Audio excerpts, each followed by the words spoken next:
I spent my evolution points on Agaway, and wow. My little skeleton went from a skinny spellcaster to a full-on tier 4 bone knight. He got shiny glowing bones. A blue skeleton horse appeared out of nowhere, and he just climbed on it looking absolutely legendary. I was honestly impressed with myself. The only problem? His skills are kind of trash for what I need.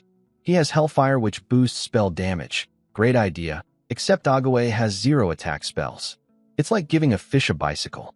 At least Death Grip can yank enemies over and stun them for 3 seconds, which is something. I told Agaway to go pick a room and please, for the love of everything, stop laughing at night. That creepy cackle would give anyone a heart attack. Then I found out Agaway picked his room based entirely on the fact that it had 3 fishing rods inside. This skeleton has his priorities straight. So at 8 p.m. this guy sneaks off to the lake alone to night fish and starts cackling so loud he scared all the swans half to death. Mu Tianxing was on night duty watching dance videos when the horrible laughing nearly killed him too. He came over to drag Agaway away, touched his shoulder, and accidentally donated some of his cursed energy straight into Agaway's body. Then Agaway casually pulled out an epic tier white bone pearl like it was nothing. Mu Tianxing, who has been dungeon crawling for years and only owns 1 epic item, absolutely lost his mind looking at this 15-level skeleton. They made a deal. Mu Tianxing dumps his curse energy into Agaway, and Agaway gets unlimited fishing privileges. Agaway said, "Gaga," and shook his skull. Deal sealed. The energy hit 100%, and my boy is about to learn a brand new undead skill. Best fishing trip ever. So last night, Mu Tianxing touched Agaway's shoulder and accidentally dumped 1/10 of his death curse energy into the white bone pearl. Just 1/10. That already filled it up 40%. When they disconnected, Mu Tianxing literally looked 7 to 8 years younger.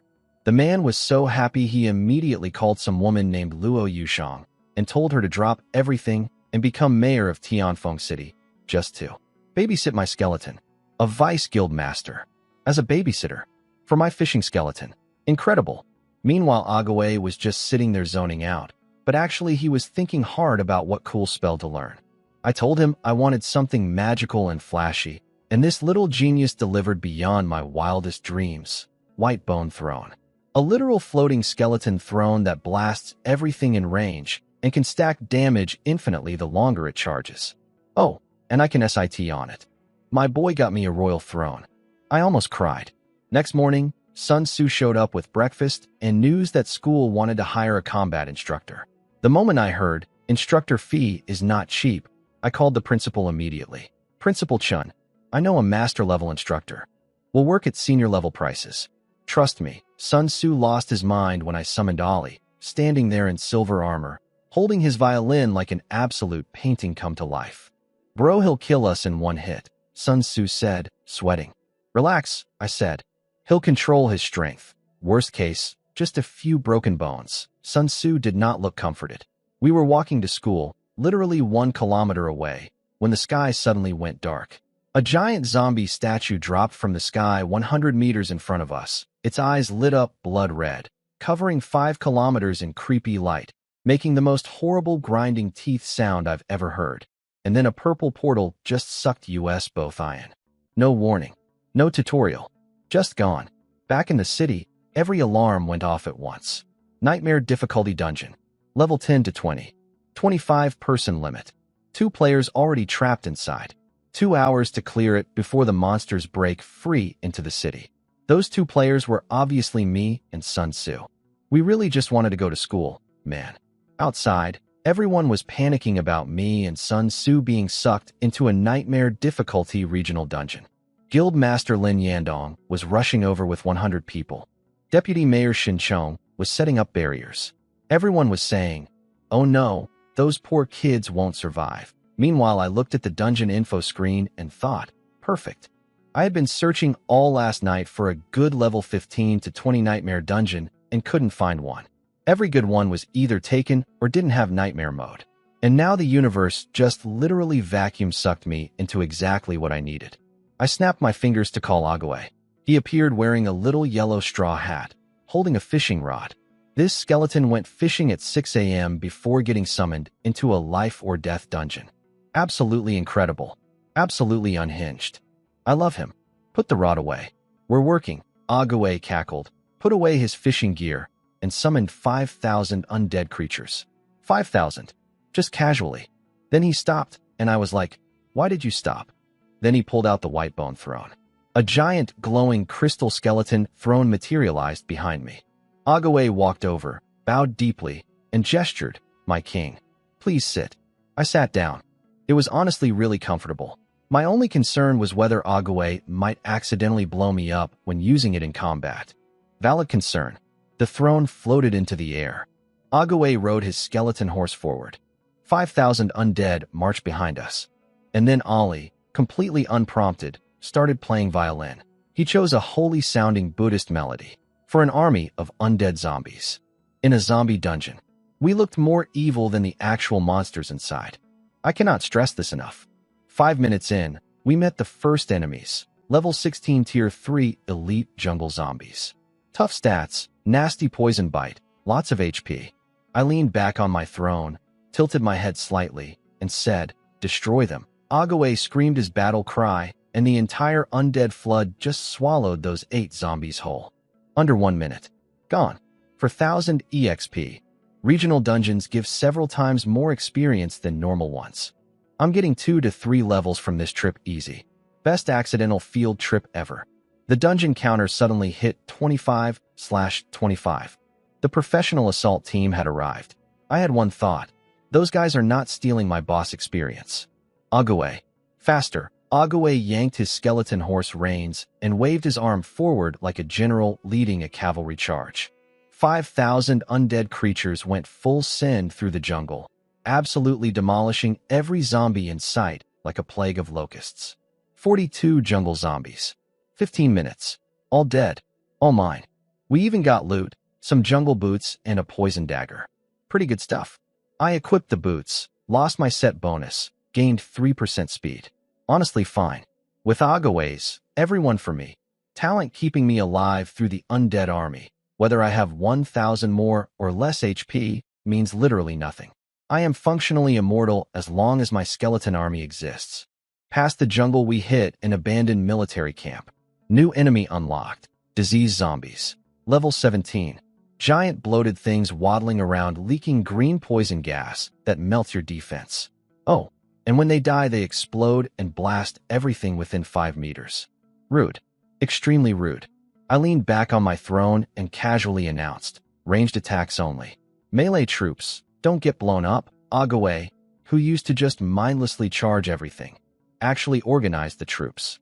Skeleton warriors formed a ring to hold the zombies in place. 3,000 skeleton archers lined up in formation and just rained arrows.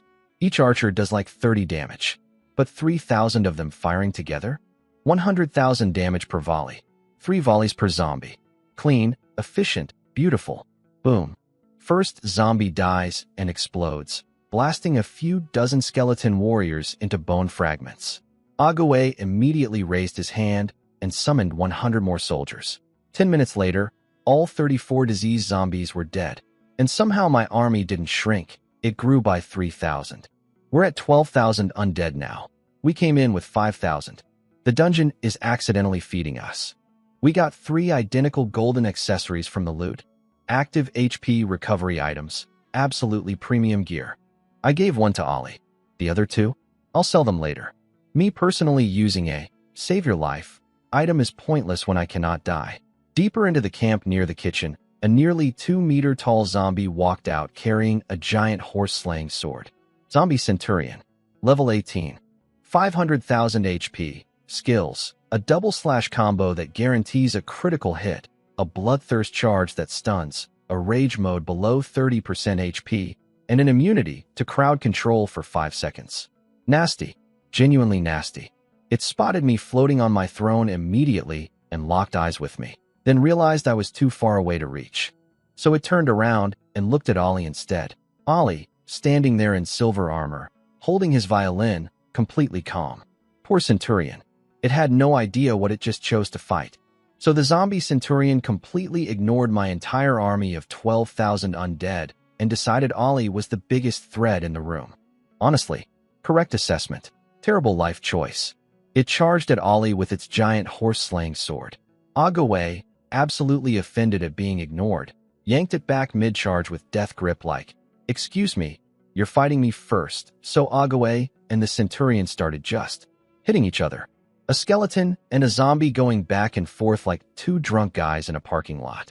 Agaway's defense was way better, so the Centurion was barely scratching him. Agaway was dealing okay damage back, but honestly, no attack skills. He was just bonking it with a stick. Then Ollie arrived. One shoulder charge.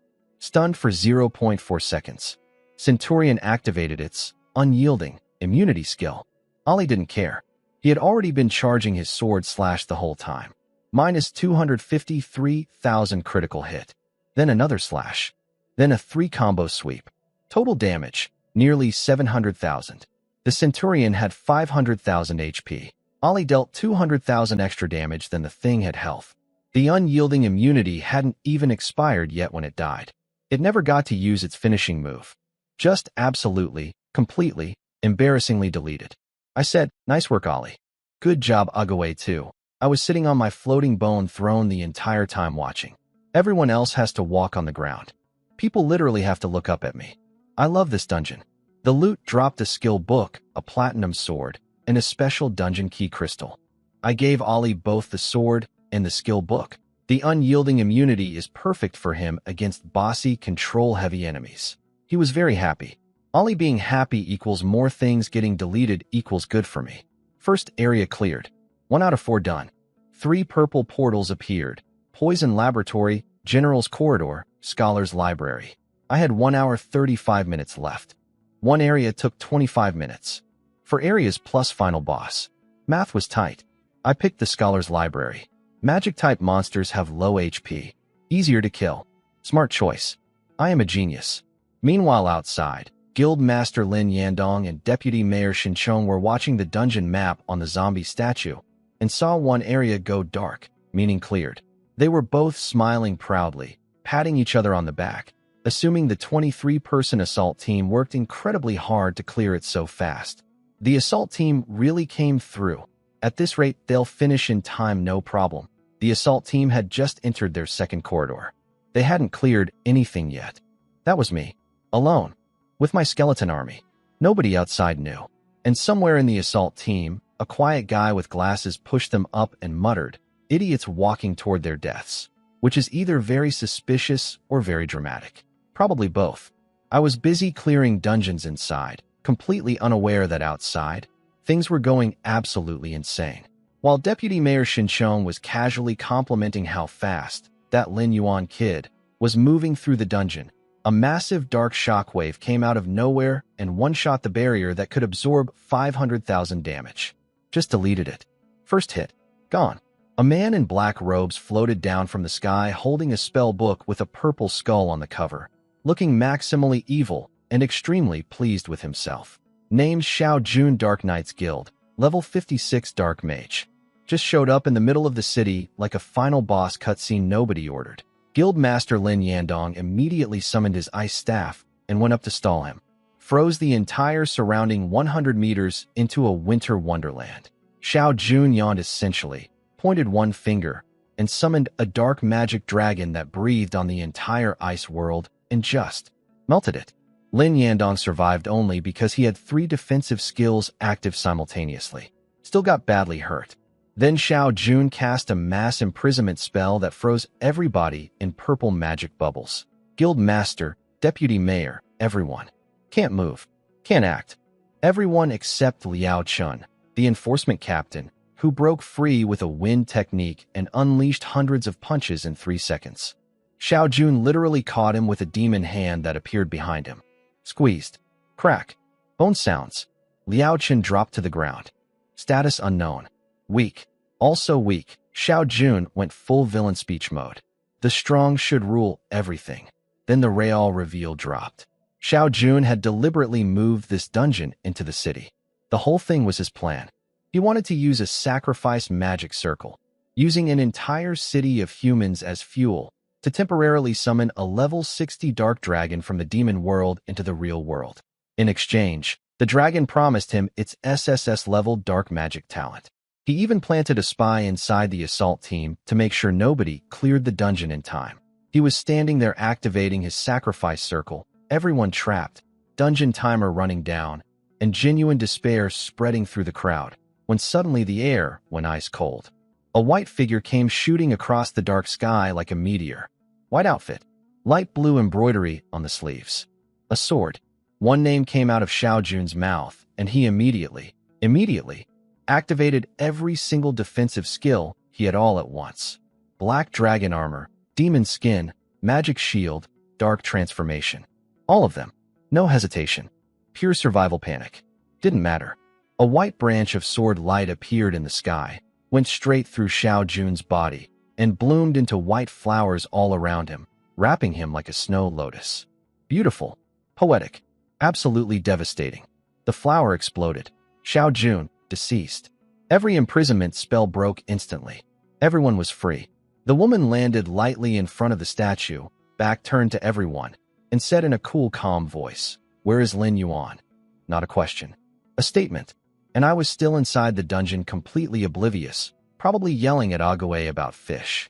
Outside, the new city mayor had arrived, Luo Yushang, vice president of the Wushuang Guild, the woman Mu Tianxing called last night. She showed up, flashed her badge, put the entire city on maximum alert, and then calmly asked one question. "Where is Lin Yuan?" Guildmaster Lin Yandong explained the situation. She listened, calculated internally that if I cleared to the third zone within 20 minutes, I'd rank top 10 in the national exam. If I killed the boss, top 3. If I solo killed the 25-person raid boss. She immediately dismissed that thought. Even SHE couldn't do that at level 20. Reasonable assumption. Completely incorrect. But reasonable. Back inside, I walked into the scholar's library and found exactly what I predicted. Fire-type magic zombies. High attack, low defense. Total glass cannons. Skeleton warriors charge in. Skeleton archers open fire. 1 volley per zombie. 35 fire corpses dead in under 5 minutes. I was picking up loot when I heard a very familiar voice yelling, "Lin Bro, over here." I looked around. Nobody there. I'm here. On the skeleton warrior in front, Sun Tzu, possessing one of my skeleton soldiers. This absolute maniac had been hiding inside a monster's body for 30 straight minutes because the fire zombies were chasing him everywhere. He had no way to fight back, and in a moment of genius panic he just possessed one of them, blended in perfectly, survived. The problem was when my skeleton archers showed up and started killing all the fire zombies. They also killed the one Sun Tzu was hiding in. So he immediately jumped bodies and possessed one of my skeleton warriors instead. Then he waited, silently, inside my skeleton troop, until I was close enough to hear him. I told him this was actually a great strategy. If he can't beat a monster, just possess it and nag it to death from the inside. Sun Tzu took notes. Literally. Then he looked around at my 12,000 undead army, the floating bone throne, me sitting on it like a king, and Sun Tzu, this man, this absolute poet, cleared his throat and performed. Heroes of this age, watch Lin Yuan rise today, once a simple mortal, now summoner supreme, white bone throne erected, armies at his will, like a god descending, 10,000 kneel still. Ague froze completely, then slowly began clapping his skeleton hands together. Even the undead skeleton was impressed. I was sitting on my throne trying very hard to look dignified and cool. I failed completely. I was laughing too hard. Ha! Stop saying true things out loud. We pushed deeper into the library and immediately got hit by a wall of heat so intense it was hard to breathe. Classic fire dungeon design. Very uncomfortable. Zero effect on my undead army because skeletons don't breathe. 13 monsters total. 12 zombie students arranged around the room, each standing on a fire rune plate, all connected to a giant flame cage in the center where the boss was locked up dramatically. The boss opened his mouth. Distinguished guests have arrived. Welcome them. A normal team would need to carefully manage this fight. Control mana, watch positioning, coordinate heals, peel for the backline. I said, "Everyone attack," and walked forward on my throne. 2 minutes later, all 12 students were dead. I didn't even need to think about it. The fire cage dropped. Boss landed on the ground. Zombie Scholar, level 18, immediately started casting his big wipe the room spell with a 5-second cast time. Casting his ultimate first? No manners whatsoever. Agaway. Get him. Death grip activated. The scholar got yanked mid-cast across the room straight to Agaway's face. Spell cancelled. He smacked Agaway on the skull with his red staff. Minus 1,246 damage. Agaway hit him back with a stick. Minus 5,870 damage. Agaway saw that number and started hitting more enthusiastically. Highest damage he'd ever done. Very proud of himself. I looked at Ollie. Ollie was already dragging his horse-slaying sword across the floor, leaving a deep groove, building up for his signature combo. The scholar was crowd-controlled. Couldn't dodge. Just had to watch. Minus 392,350 critical hit. First sword strike. Boss HP, 1 point remaining. 1 point. His passive shield activated. Immunity to control. Defense dropped to 0. Minus 324,300. Second strike. 3 combo sweep after that. Shield broke. And then Ollie calmly, silently, raised his sword and finished it with one final execution strike. Minus 30,000. Sword goes behind the back. Ollie turns around. Doesn't even look at the body. Sun Tzu immediately ran over and collected all the loot like an excited golden retriever and dumped everything in front of my throne. Scholar's Library total haul. 6 gold items. 3 platinum items. A belt that boosts fire magic damage. Gloves that increase spell power and casting speed. A bracelet that generates a free shield whenever you're out of combat. I equipped all 3 platinum pieces. Now my only non-platinum gear is my helmet, shoulders, pants, chest, and boots. I walked into this dungeon by accident on my way to school. Best morning ever. I tossed all my old gear to Sun Tzu. He caught it with both hands and immediately launched into a dramatic speech about serving his lord and master. I have wandered half my life searching for a worthy master. If you would have me, shut up and say thank you normally. Thanks, Lin bro. You're the best. Much better. I checked the timer. 1 hour, 18 minutes left. I'd cleared the library in under 20 minutes. Absolutely elite pace. 2 zones left. Poison Laboratory or General's Corridor. Sun Tzu pointed out the assault team was probably in one of those areas. I said I didn't mind sharing some experience points as long as they stayed out of my way. Very generous of me. I picked up the red crystal that activates the final boss, walked through the left portal into the Poison Laboratory, and didn't think about it twice. Outside, every time a zone went dark on the statue map, Lin Yandong pumped his fist and cheered. Shinchong relaxed. Everyone congratulated the assault team on their incredible speed. Mayor Luo Yushang announced that everyone who cleared the dungeon would receive a platinum equipment reward. Professionals who couldn't get in immediately started crying about missing out. Nobody outside realized it was still just me doing all the clearing. Meanwhile, deep in the General's Corridor, the actual 23-person assault team had just barely finished their second hallway. They were resting, chatting excitedly about diamond-tier loot drops, completely happy and relaxed, when the quiet glasses guy in the corner, Zhao Yang, Xiao Jun's planted spy, saw everyone distracted in the same spot and thought, now. He stood up and ripped open a dark imprisonment scroll. Someone in the team spotted him and yelled, too late. Purple energy exploded outward. All 22 assault team members frozen solid. Can't move. Can't fight. Team Captain Zhao Xiong, completely locked in place, stared at Zhao Yang with pure rage. What are you doing? Zhao Yang took off his glasses slowly, smiled, and explained his whole villain motivation. Strong people should rule. Weak people deserve nothing. The Dark Knights Guild is right. The usual speech.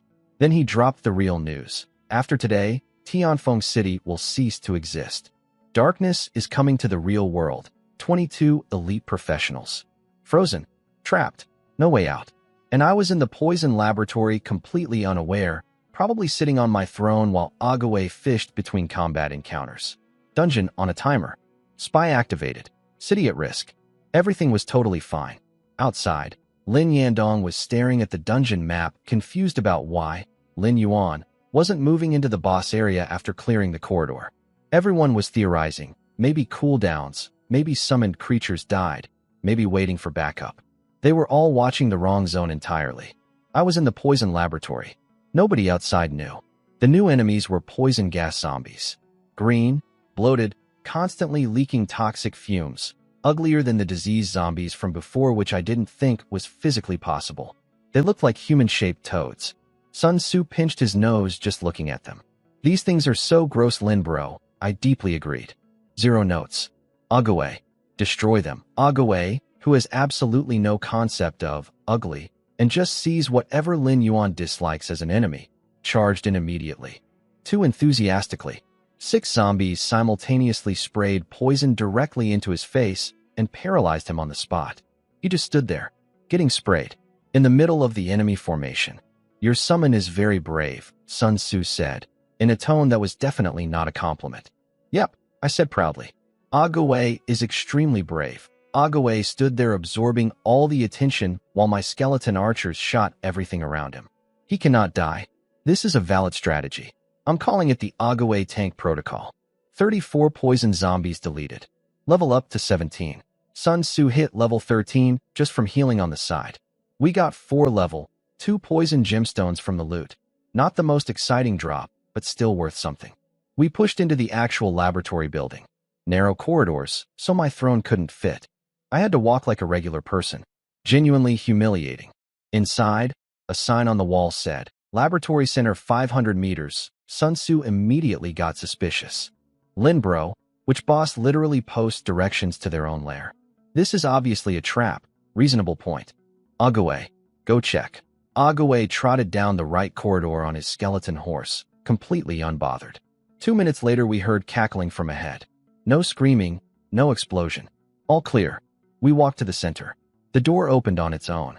Adventurers, please come in. Inside sat the most skeletal living human I had ever seen. Sunken eyes, 0 fat on his face, looked basically already dead. According to his nameplate, he was the chief alchemist of the Lizhan dynasty, Gavin. Level 20. Currently mid-zombie transformation. HP, 1 out of 550,000. Attack, 0. Defense, 0. Skills, none. He was basically a cutscene. He weakly explained that if we'd arrived 15 minutes later, we would have found a fully transformed zombie boss instead of a dying old man. I sat down across from him, crossed my legs, and asked, So is there any way to speed up your transformation? Gavin stared at me. Sun Tzu stared at me. I was completely serious. Gavin stared at me for a few seconds after I asked him to speed up his own zombie transformation. You're an interesting person, he said weakly. You're a person who wastes time, I said. Get to the point. Gavin explained his offer. Kill him at the exact moment his transformation completes. The poison crystal in his chest becomes impure. The final boss Lizhan stays at tier 3 instead of reaching tier 4. Easier to kill. In return, platinum treasure chests. 2 silver glowing platinum chests appeared in front of me and Sun Tzu. Sun Tzu was practically drooling. But he looked at me and waited. Smart kid. I asked why Gavin wanted to betray his own emperor. Gavin basically said his emperor was an immortality-obsessed idiot who turned an entire kingdom into a zombie wasteland chasing eternal life. Fair enough, honestly. He gave me an official quest. Kill Lizhan. In the Rotten Dynasty. Reward. 1 more platinum chest plus 30,000 EXP. I slammed my hand on the armrest dramatically. Lizhan is a tyrant who sacrificed his people for personal gain. He deserves death. I'll do it. Sun Tzu accepted the quest before I even finished talking. But here's the thing nobody asked about. If the poison crystal becomes impure, Lizhan stays at tier 3, which means weaker loot. Possibly no diamond tier equipment. Possibly no S-rank skills. I want the platinum chests. Obviously, I also want Lizhan at full tier 4 power for maximum loot. I want everything. So my plan, kill Gavin at exactly the right moment. Keep the crystal as pure as possible. Get all the rewards simultaneously. I leaned back in my chair, tilted my head to one side, and said one word. Ollie. Ollie was already running. Horse slaying sword raised. Charging combo activated. Immune to all control. Unstoppable. Minus 346,570 critical hit. Minus 168,400. Then without even looking back, Ollie raised one hand and fired his execution strike. Minus 55,000. The zombie alchemist boss died before it could use a single skill. Didn't even get to see who hit it. Sun Tzu screamed, Ollie, you legend. And then the notifications appeared. Ollie's berserk charge upgraded from B rank to A rank. Heroic charge. Now gives unstoppable body and guarantees next skill crits. His charge sword draw upgraded from A rank to S rank. One flash, slash an entire 20-meter line, then teleport behind the target for a bonus strike. S-rank. Again. This is his second S-rank skill. I started doing mental math on how long before all of Ali's skills reach S-rank. The answer made me very happy. Ali celebrated by playing violin. Completely normal Tuesday for us. The zombie alchemist dropped 2 platinum pieces, pants with HP regen, and a helmet with poison resistance. I equipped both immediately. Checked my total HP, 28,000.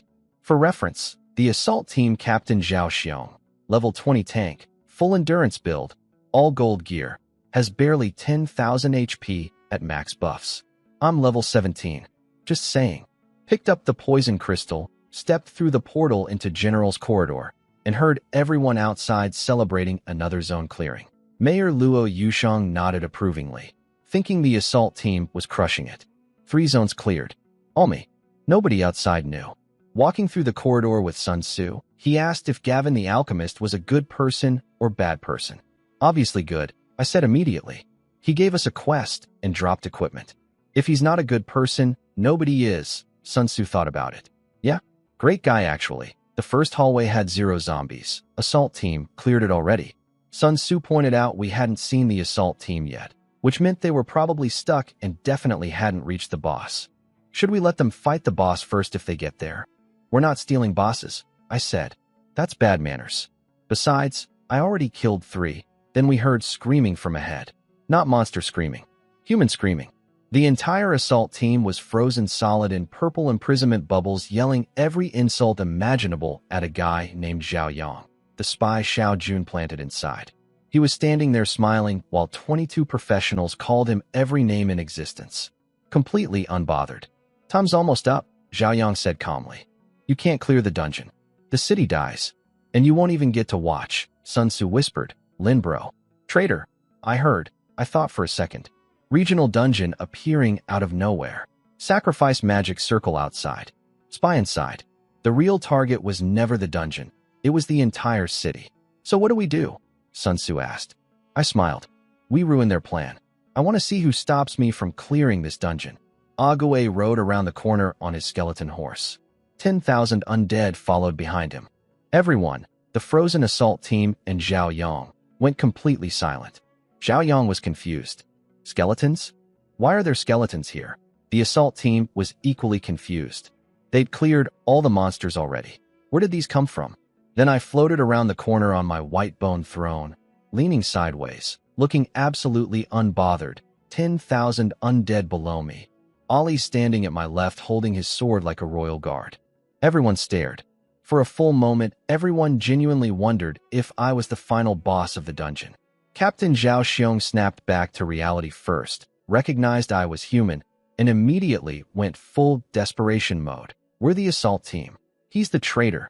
Please capture him and free US. Very humble. Very desperate. Smart man.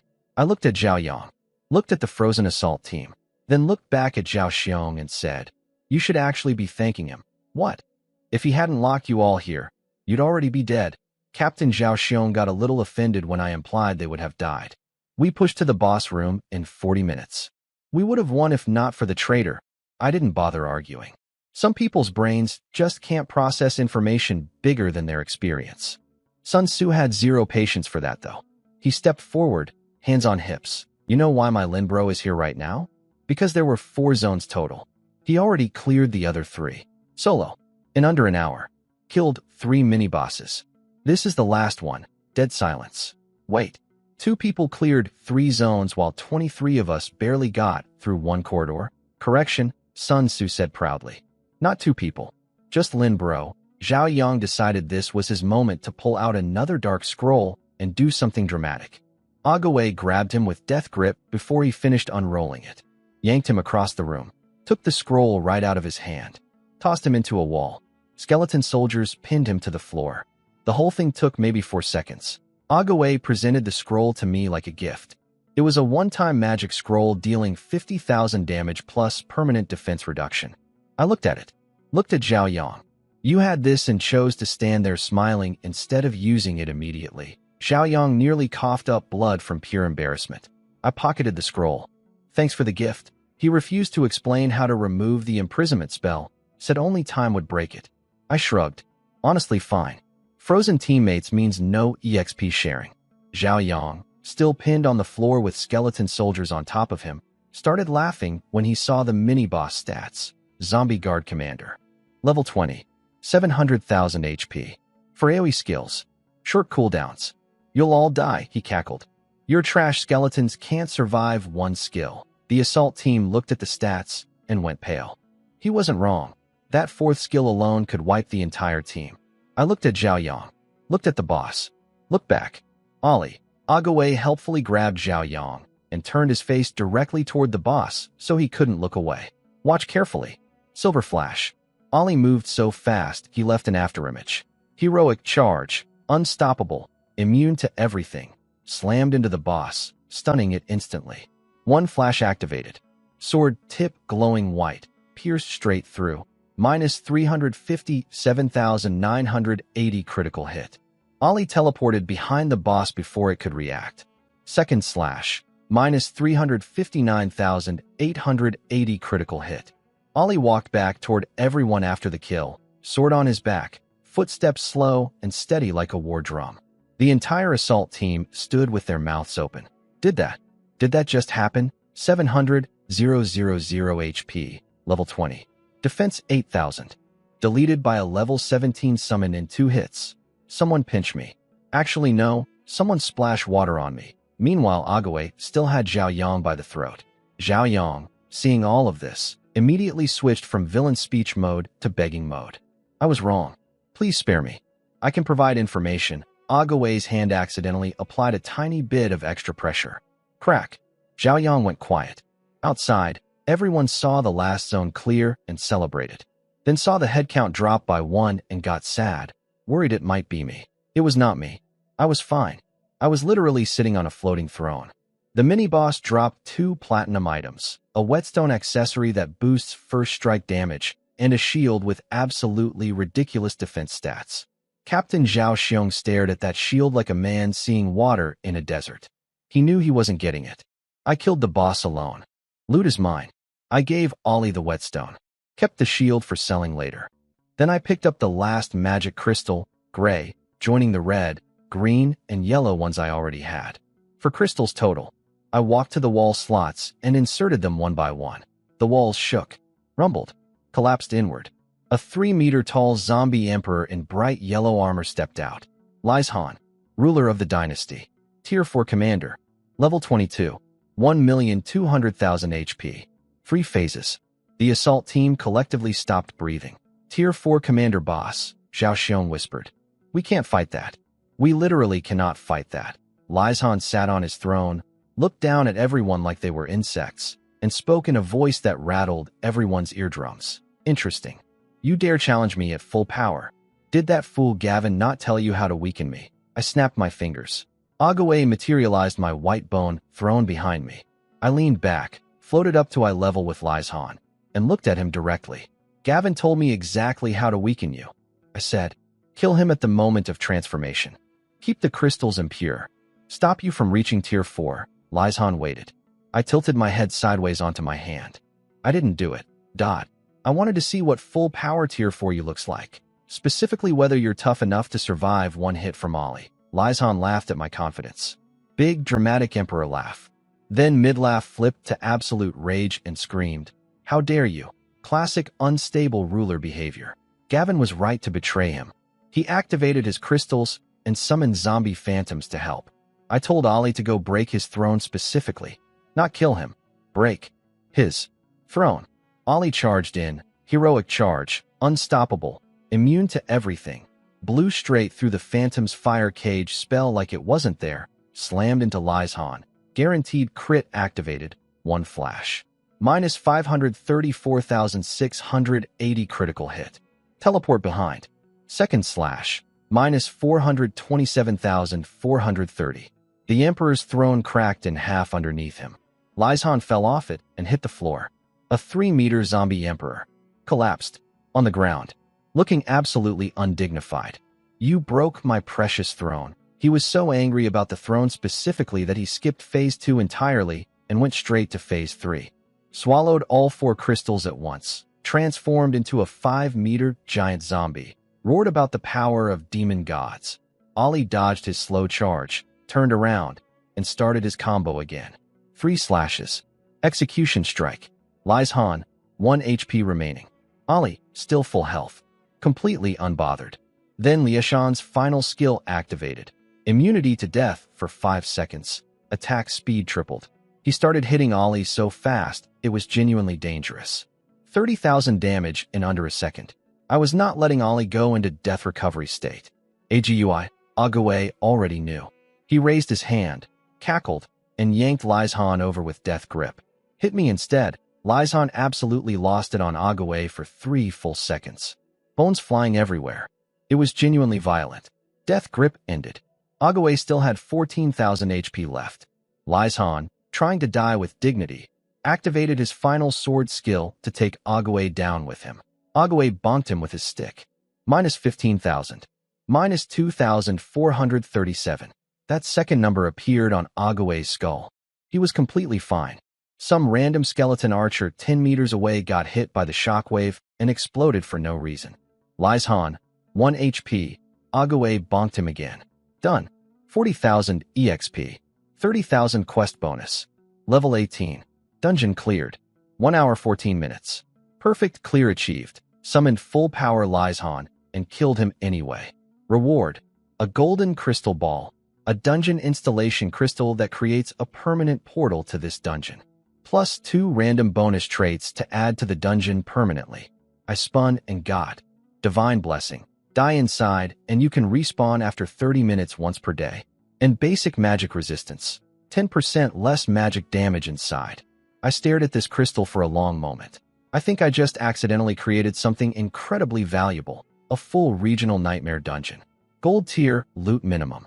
Now with death forgiveness and magic resistance built in. Regular players can actually survive this now. I cleared it in 74 minutes with a skeleton army and a violin-playing warrior. Best school commute ever. Sun Tzu saw the glowing dungeon crystal and nearly lost his mind completely. My eyes. It's too bright. Is that a dungeon with bonus traits? Lin Bro is ascending. The entire Frozen Assault team stretched their necks trying to see what was happening. Still couldn't move. Just suffering over there. Then I checked the boss loot. 3 items dropped. 1 diamond. 2 platinum. Diamond tier, 2-handed greatsword. The glory of the entire Lies Han dynasty condensed into 1 weapon. I gave it to Ollie immediately. Obviously. He earned it by deleting a full power emperor in about 45 seconds. I kept the platinum chest armor for myself. Tossed the platinum healing staff to Sun Tzu. Consider it a going-away gift, I said. Sun Tzu understood what I meant. I'm level 18, he's level 14. The gap is only growing. Time for him to find a proper team. He grabbed the staff happily and announced he already made plans to party with 4 girls from before. Aren't you scared they'll wear you out? I joked. Sun Tzu puffed up his chest. Before I was scared. But now with this staff improving my endurance, 4 is nothing. 10 is fine. Please stop talking. The dungeon completion screen appeared. Personal contribution, 97%. Do you want to hide your name from the public announcement? I selected NO without hesitating for even half a second. Congratulations to Lin Yuan for clearing the regional nightmare dungeon. Lies Han Dynasty Ruins. Let us celebrate 3 times. Full announcement. Everyone in the area received it. I stepped through the portal back outside near school. It was 9:20 a.m. 1 hour 15 minutes since the dungeon appeared. Complete silence. Lin Yandong. Deputy Mayor Shinchong. Every guild leader. Mayor Luo Yushang. Reportedly the strongest swordsman around. All of them standing there processing that the announcement only said 1 name out of 25 people. 97% contribution. Basically solo. While also keeping 22 trapped professionals alive. I smiled and waved at Lin Yandong. Oh hey Guildmaster. Have you eaten yet? Everyone. A beautiful woman in white walked up to me. Introduced herself, Luo Yushang. Level 60. Vice President of Wushuang Guild. New City Mayor. Sent by Mu Tianxing to protect me. I'm Lin Yuan, I said. A completely ordinary summoner. Then I manually activated my Nightmare Conqueror title special effect. Nightmare Conqueror Lin Yuan has entered the area. Let US celebrate. Another announcement. To everyone present. Who just watched me walk out of the dungeon. Luo Yushang stared at me. I laughed and tossed her the dungeon installation crystal as a first meeting gift. She caught it, looked at it. Her mouth opened slowly. This is a blessed dungeon. Deputy Mayor Shinchong heard those two words and immediately snapped to attention. When he read the traits, divine blessing resurrection, magic resistance, he nearly dropped it. Luo Yushang looked at me with a complicated expression and quietly said, "This needs to go to Commander Qin, the supreme military commander of the entire country." Shinchong held the crystal with shaking hands. "Our city is going to become something incredible." Luo Yushang kept looking at me. "Yes," she said quietly. "It really is." Luo Yushang stood there holding the dungeon crystal, looking genuinely shaken. She'd come expecting to babysit a talented teenager and instead received a gift that could change the entire country's power balance. A blessed regional dungeon, available to ordinary players, death forgiveness included, in a world where such dungeons basically don't exist for normal people. She quietly called Mu Tianqing. I arrived, ran into Xiao Jun from the Dark Knights. Killed him. Lin Yuan is fine, but he caused quite a scene. He gave me a blessed dungeon installation crystal as a first meeting gift. I came too quickly and brought nothing to return the favor.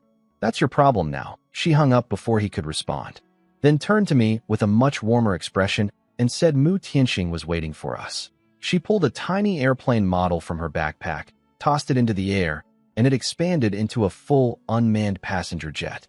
Diamond tier vehicle. Got it from a Sky Fortress dungeon. I asked if it had laser cannons.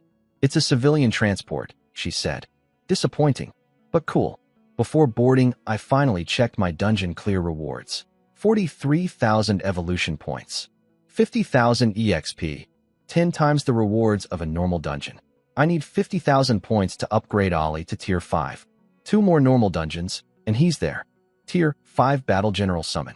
My class advancement exam doesn't stand a chance.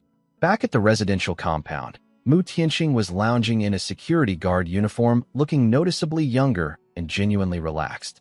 I sat down next to him and mentioned the dungeon crystal. "Of course I gave it away," I said. "What am I going to do? Charge admission? Better to boost the whole country's strength. Besides, you sent Luo Yushang to protect me. I had to return the favor somehow. And it stayed within Wushuang Guild anyway. As long as I'm alive, dungeons with bonus traits? I can make as many as needed." Then I leaned back in the lounge chair and closed my eyes. I'm tired. Solo clearing a nightmare regional dungeon is exhausting. Mu Tianqing's eye twitched. He thought, "You didn't do anything. Your summons fought everything. You sat on a floating throne the whole time." He was correct, but could never prove it. He looked at me, looked at Luo Yushang. She shrugged helplessly and sat down elsewhere. Mu Tianqing sighed, reached deep into his bag, and pulled out a card. Job-specific skill card. Epic quality. Random skill matching your class. 90% chance S rank. 9% chance SS rank. 1% chance SSS rank. "This is for you," he said, then gave a whole speech about how protecting me was for the country's future. My dungeon contribution was for the country's future, representing Wushuang Guild deserves recognition. One thing doesn't cancel another. I was already sitting up straight staring at the card before he finished sentence 2. "Oh, Guildmaster, you really didn't have to." My hand took the card extremely naturally before my mouth finished the sentence. "But since you insist." Mu Tianqing was mid-sentence explaining how to find lucky items before using the card. Lucky seeds from a level 30 dungeon. Blessing emblems from a level 40 dungeon. Stack the probabilities first. I had already activated the card. Golden light fell from the sky. A sound like ocean waves crashed through the air. Summon, Naga Empress. SSS rank. Mu Tianqing's eyes nearly fell out of his head. Luo Yushang covered her mouth with both hands. SSS. Rank, a tier 7 summon. 1 rank above a tier 6 lord class. Straight to king class. Usable at level 50. Mu Tianqing collected himself and said honestly, "When you hit level 50 and can actually summon her, even I probably won't be your match." Not probably. Definitely. But I didn't say that out loud. I looked at the skill book inside. A Naga Empress.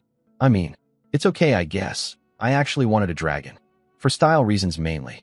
Also, Ollie as a dark rider on a dragon would just look incredible. Dragon Knight combo. Obviously superior aesthetically. Mu Tianqing and Luo Yushang stared at me in silence. The man got an SSS rank skill and called it. Okay, I guess. They decided I needed humbling immediately. Mu Tianxing mentioned a place called the Blood Ring Arena opening in 2 days. Minimum entry level 18. But every Guardian boss inside is level 20 minimum, all battle-hardened veterans. Completely different from dungeon monsters. Luo Yushang pointed out that a summoner could get deleted before even finishing the summoning animation. So basically, Mu Tianxing said, "Interested? Does it have nightmare difficulty?" I asked. "Yes, then I'm in. If it doesn't have nightmare difficulty, I'm not going." They looked at each other. Agreed. Said they hoped I wouldn't get too badly traumatized. I thought, traumatized by what exactly? I just want the evolution points. After lunch, I napped beautifully. Principal Chun called at 1 p.m. asking about the master-level combat instructor I promised to send. Yes, small issue this morning. I'll send him right now. Very reliable, don't worry." I hung up and yawned. "Ollie, go teach the students how to fight. Light hands, don't permanently injure anyone. Also collect the payment from the principal." Ollie nodded, picked up his two-handed sword, and walked out. Those poor students have no idea what's coming. Meanwhile, Agwe was at the lake fishing. Mu Tianxing was sitting beside him pouring tea like a butler, waiting to donate more curse energy. Agwe cackled, slapped his bone armor confidently, and basically said, "Fully charged, ready for next skill." Mu Tianxing put his hand on Agwe's shoulder. Energy transfer started immediately, 12%, 50%, 100%. Agwe had already decided exactly what skill he wanted to learn next. Mu Tianxing looked at his hands, almost no wrinkles left. Only 50% of the curse energy remaining. 2 more sessions, and I'm completely free. He clenched his fists with genuine emotion. First person to achieve 3rd advancement in history. I will make it happen. At 2 p.m. I walked outside and found Luo Yushang meditating by the door hugging her sword. I asked where to sell equipment fairly. She said, "If you have an appraiser friend, go to the black market, best prices. If not, go to the professional association trading area, safe but standard rates." I had a lot of gold tier gear piling up from the dungeon. Time to turn skeletons into money. We headed to the professional association, and the place was absolutely packed. Hundreds of players under level 20 all lined up because news about the blessed dungeon spread instantly. Nobody wanted to miss a regional dungeon where you can't permanently die. Upstairs in the trading area, a cheerful receptionist scanned all my gold equipment and quoted me 26.5 million. The healing accessories alone were 4 million each. Luo Yushang leaned over and saw the numbers. "You're just selling these? Put them in auction and you'd get 20% more. Don't be greedy," I said wisely. Then I crossed out the accessories from the sell list. Sold everything else for 14.5 million. Pocketed the accessories.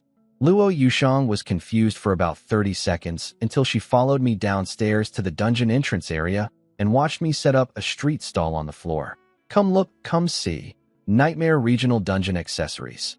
Essential gear for clearing lies on." Luo Yushang walked to the furthest corner she could find and pretended not to know me.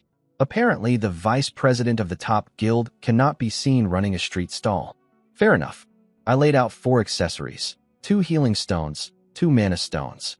The crowd immediately lost their minds. 1500 HP and active healing? That's insane. Mana stone triples a mage's output. A level 19 shield warrior ran up first. I held up 5 fingers. 50,000? He screamed happily. His teammate yanked him back. "You can't even buy a silver accessory for 50,000. He means 500,000. The warrior's face collapsed. He left immediately. Healing stone, 500,000. Mana stone, 300,000, I announced. 15-minute sale price only. 99% of people walked away. But the ones with money moved fast. A level 20 mage in blue robes. "I'll take a mana stone, 300,000. Done." Then a girl with a very impressive figure came running up. "Mana stone for me too." Level 19 priest. I glanced briefly. Could probably heal an entire raid team by herself. Physically speaking, 2 mana stones sold in under 3 minutes. I thought to myself, mages and healers always have the most money. Physical classes are out here suffering financially. Life is unfair. A few minutes passed. I was starting to think the healing stones wouldn't sell when Assault Team Captain Zhao Xiong showed up, the guy I rescued from the frozen imprisonment earlier. "I'll take 1 accessory," then a younger voice beside him. "I want 1 too." The young guy beside Zhao Xiong paid up and then immediately stared me down with maximum teenage energy. I'm Lu Qingfeng, level 18 warrior. From Shanha City. Your nightmare clear time is 1 hour 15 minutes. I'll beat it within 3 days. I dug a finger in my ear waiting for him to finish. You done? You're blocking my business. He gave me one last intense look and walked into the dungeon with his crew. The crowd murmured that he was some rising star from Shanha City's top guild, surrounded by the best young talents from every major guild there. Here specifically to break dungeon records. Zhao Xiong quietly paid for his accessory, stood next to me, and thought about what he personally witnessed. Ali one-shotting the guard commander and sending Lizhan directly into Phase 3 with a single slash. He leaned close and whispered carefully. Lu Qingfeng is young and doesn't know what real power looks like. Please don't accidentally delete him. I looked at Zhao Xiong calmly. He immediately started sweating through his shirt. I would never tell you what to do. I just meant you could squash him like an ant. I'll personally ask Captain Liao Chen to keep these kids away from you. You're also in the enforcement squad? I asked, genuinely surprised. He explained he works both roles. I immediately wondered if I could join both organizations too. Obviously for the salary. Years of being broke makes a person creative about income streams. Speaking of income, new idea. I pulled out my phone and started writing a dungeon guide for Lizhan Dynasty Ruins. Monster stats, skills, boss mechanics, positioning tips, which phase needs burst damage, everything. Extremely detailed. More professional than actual professionals. Title: Complete Lizhan Speed Clear Guide. Free TO read. Very generous. Very public-spirited. I uploaded everything. Then I got to the final boss section. I wrote, the final boss Lizhan has 2 versions, easy mode and hard mode. Easy mode strategy. I stopped typing. Attached a locked file. Price to unlock, 500 yuan. The rest of the guide was completely free. I explained every single monster in the dungeon in perfect detail. Literally handheld players through every boss fight. Except the most important part that everyone actually needs. Luo Yushang watched this entire process from nearby. At first she was genuinely impressed, sharing dungeon knowledge freely, real leadership quality, great character. Then she watched me lock the final boss easy mode strategy behind a paywall. She stared at me for a long time. She couldn't decide if I had incredible character or absolutely zero character. The answer is both simultaneously. Luo Yushang crossed her arms and called me out immediately. The title says free. There's a paid attachment inside. That's not honest. With respect, I said, the post itself is free. Every player can read it. The attachment is a separate thing entirely. I wrote every single monster's stats, every boss skill, every positioning tip. The attachment is barely 1% of the total content. 500 yuan is basically symbolic. I did not mention that the 1% I locked away was the only part anyone actually needed. Luo Yushang stared at me for a long time trying to figure out if I was genius or shameless. Both. The answer is always both. She sighed and called Guild Master Lin Yandong to get the post pinned to the top of the forum. He looked at it, bought the attachment himself to verify, read it, and his internal reaction was reportedly, this little rat. But he pinned it and gave it the official, featured post label anyway. Because the guide was genuinely incredible and players deserved access. Within 10 minutes, every player between level 15 and 20 in Tianfeng City was completely silent reading my guide. The previously chaotic first floor went completely quiet. Pin drop silent. One warrior named Zhang Yang read the whole free guide, hesitated at the paid attachment, then thought, why would someone this detailed hide anything unless it was genuinely important? He bought it. Read it. Immediately told his teammates in a hushed voice, buy the attachment. Don't ask questions. Buy it now and let's go. They bought it. Read it. Same reaction from everyone. This is worth so much more than 500 yuan. They speed walked into the dungeon, trying to look casual. Captain Zhao Xiong bought the attachment the moment the post appeared. He'd personally watched me delete Lizhan and trusted me completely. His assault team entered on nightmare difficulty. Lu Qingfeng's crew entered without the guide. Faced full-power Lizhan. Got completely destroyed.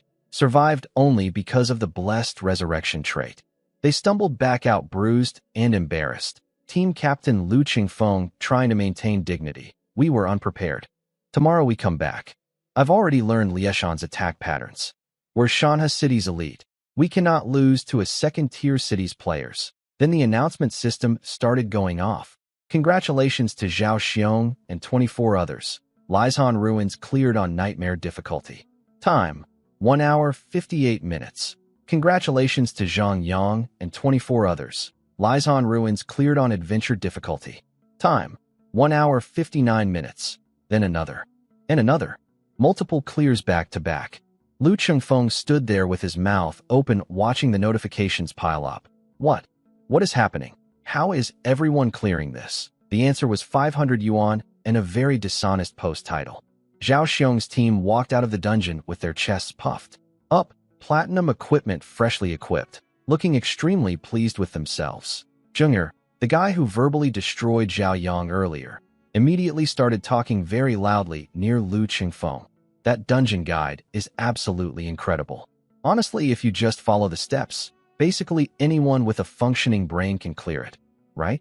I don't know how anyone could fail with that guide available. Lu Qingfeng's eye twitched. Then Zhang Yang's ordinary team walked out too, also cleared. Also grinning. Zhang Yang shook his head dramatically. Brothers, I feel like we let Lin Yuan down. We had the complete guide and still took 2 hours. He'd probably be disappointed. Lu Chengfeng pulled out his phone and searched for this guide. Sorry, you are not a registered Tianfeng City player. Access denied. Lin Yandong had locked the entire forum to outsiders. Lu Qingfeng stared at his screen, then threw his phone on the ground, then left. Quickly, with his entire team. No goodbye? They came in promising to break records. They left after a team wipe, while Tianfeng City locals cleared the dungeon continuously behind them. Meanwhile, I was sitting upstairs watching payment notifications roll in. Payment received. 500, payment received.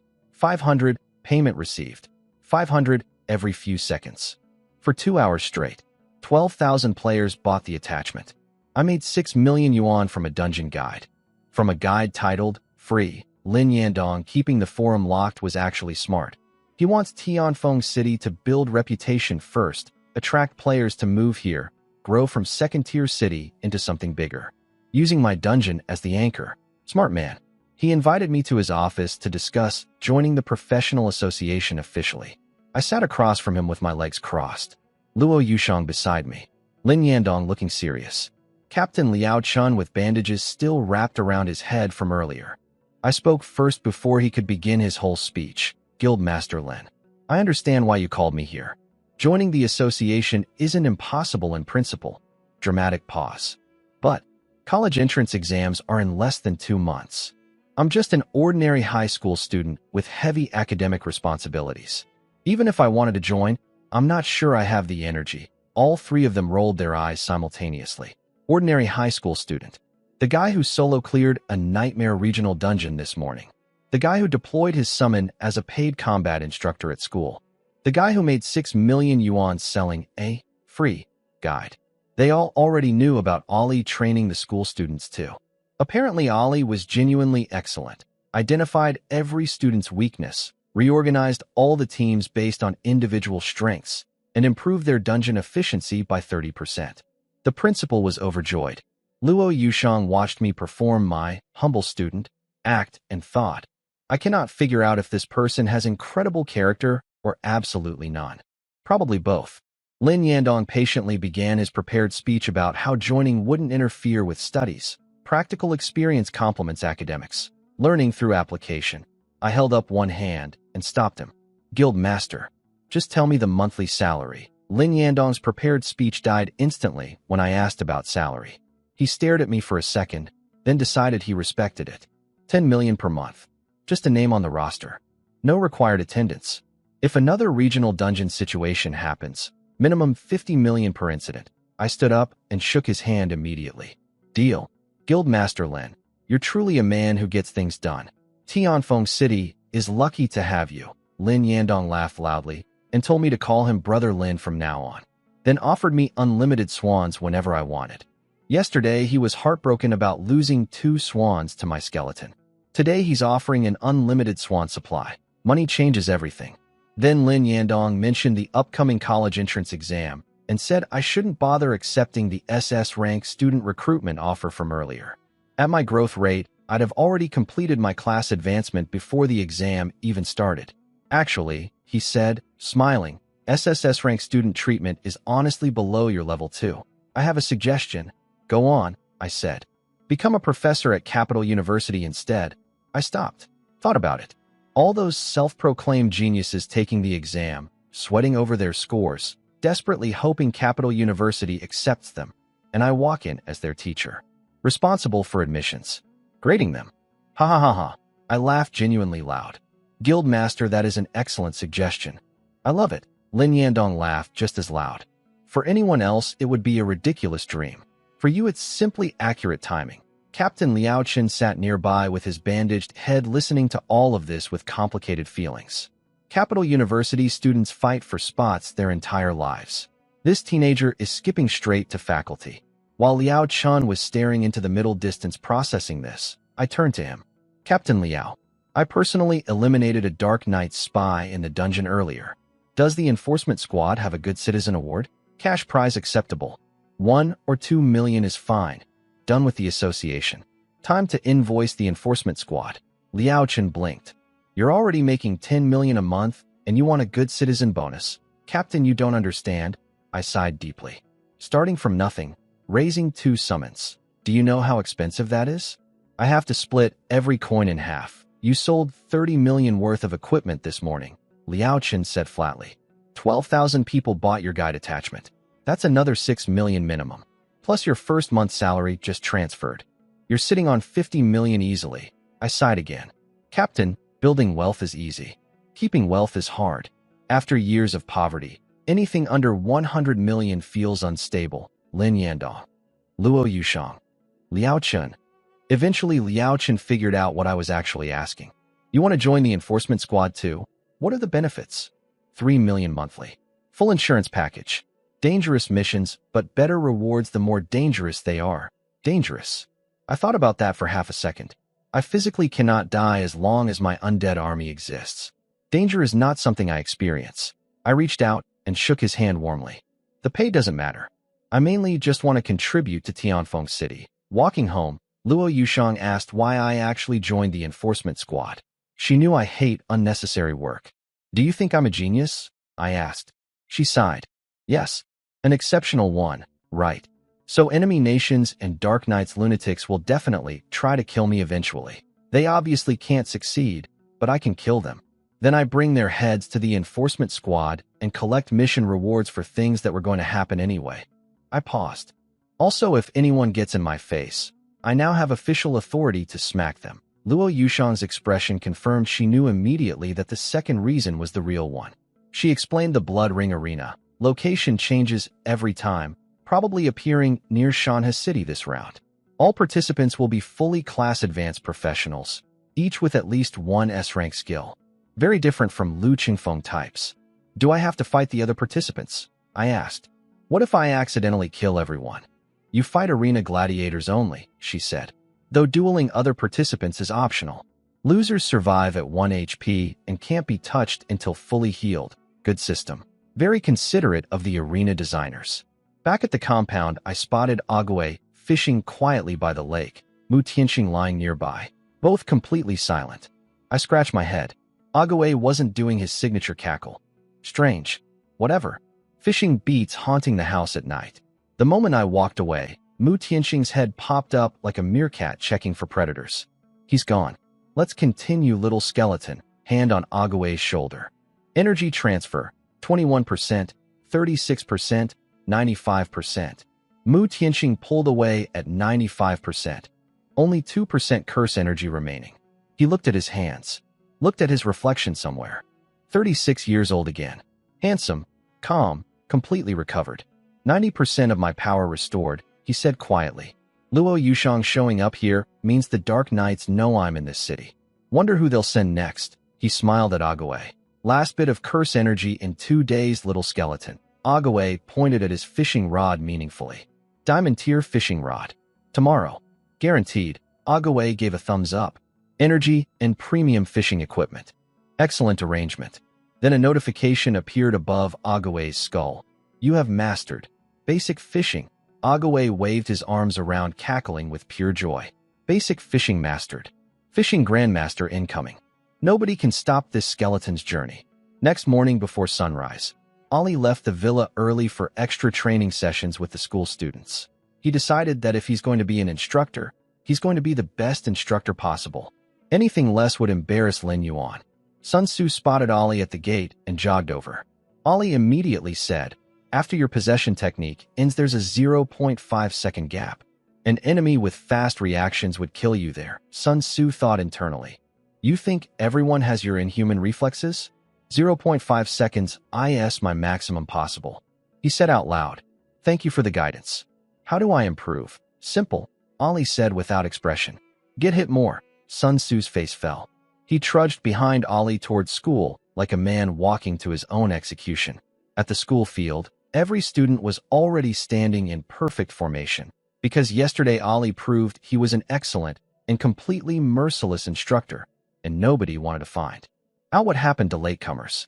Ollie stood before them nearly 2 meters tall in silver chainmail, radiating pure dark clan battle pressure that made the students struggle to breathe normally. "Good. Nobody late. Training continues." He pointed at one student. "Step forward." She did. "Your talent is excellent. Your execution is terrible. Your charge up takes over 1 second. Any boss with decent reflexes dodges it completely. Now, attack me." She charged. Ollie moved slightly. Attack missed completely. Too slow. Wind-up is too obvious. Skill has too much startup delay. Extra training. The student's soul left her body briefly. "I woke up at 10 a.m. after watching short videos until 3 a.m. No regrets." Luo Yushang was meditating outside with her sword, sensing sword intent or whatever. When she opened her eyes, there was a flash of pure power that made her look less like a person and more like a snow lotus blooming. One blooming flower. Absolutely accurate nickname. I started wondering what my nickname should be. Didn't get far before her phone rang. Blood Ring Arena appeared. Mu Tianxing was right. It's at the Ogre Ruins. She tossed her jet model into the sky. It expanded into a full passenger plane, and we were gone. The Ogre Ruins were 300 kilometers away and normally completely empty. Terrible dungeon, boring loot. Nobody goes there. Today it had 3,000 players minimum. 80% of them level 25, all elite representatives from major guilds across the entire southeast province. I spotted guild masters Lin Yandong and Chui Xianglong immediately. "You're here early," I said. Lin Yandong was here as the hosting city representative. Chui Xianglong was just there to watch. He explained the arena rules. Beat any gladiator inside. Everyone in your team gets a gold tier item. But if you PRA declare victories before starting, 3 wins. Complete 5-piece gold set for everyone. For wins, platinum equipment. 5 wins, 5-piece platinum set. Miss your declared target and you get nothing at all. "Has anyone ever won 5 matches?" I asked. "Nobody has ever done it," Luo Yushang said. "Nobody even knows how many gladiators there are total. Mysterious." I liked it immediately. Meanwhile, elsewhere, the Dawn Sword Guild vice president was briefing his teams before departure. His main team was level 25, led by a mage with S-rank spell damage talent, basically built perfectly for this arena's level cap. His instructions included, "Do not lose to Flashlight Guild. Any guild can beat us except them." Then he added very seriously, "If you encounter a summoner named Lin Yuan, treat him exactly like you'd treat our own guild master. Anyone who can't control their mouth around him is no longer welcome in Dawn Sword Guild." Apparently word had spread everywhere. The dungeon portal at the entrance slowly changed color, blue to red. "It's here." Blood Ring Arena. A green goblin in a tiny suit strutted out of the portal doing a little walk. "Welcome everyone to the Blood Ring Arena. I'm your host Ihao." The arena materialized from a ghost image into a completely solid structure and slammed down onto the ground, completely flattening the Ogre Ruins underneath it. Half the crowd freaked out thinking a dungeon had broken its dimensional barriers and entered the real world. "It's not a barrier break," Luo Yushang said calmly. "Someone temporarily moved the arena from its pocket dimension to the real world. When time's up it goes back." I watched the massive Colosseum sitting on the flattened ruins.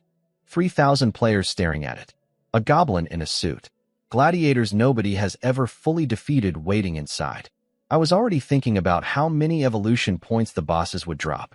Luo Yushang suggested that powerful beings might be watching our battles for entertainment. I immediately said, "Then I'd better perform well." Maybe some powerful senior sees me and adopts me as a son-in-law. Save myself 10,000 years of effort. Luo Yushang stared at me with absolutely no idea how to respond. Most people see evidence of beings more powerful than themselves and feel humbled. I see a potential shortcut to retirement. A green goblin named Daihao strutted out of the arena doors holding a microphone, doing a little walk like he owned the place. Guards opened the massive gates. A dozen fully armored ogres marched out as security. Minimum level 50. All elite tier. The crowd went quiet immediately. Ticket prices, 1 million per challenger. 200,000 for observer seats. People complained about the price. An ogre guard took one step forward. Everyone immediately stopped complaining and paid. Only nightmare difficulty available. No other options. A significant portion of players looked at that and quietly decided to buy observer seats instead. I paid my million. Winced slightly. Made a silent promise to myself. I spent 1 million to get in here. I am leaving with something worth more than 1 million. Non-negotiable. Walking to the waiting area, I did quick math. About 1,800 challengers entered. That's 1.8 billion in ticket sales. Add observer seats, at least 2 billion total revenue. From one morning. I'm in the wrong business. 10 minutes later, doors closed. Daihao floated up on a rising platform in the center. 2 modes explained. Challenge mode.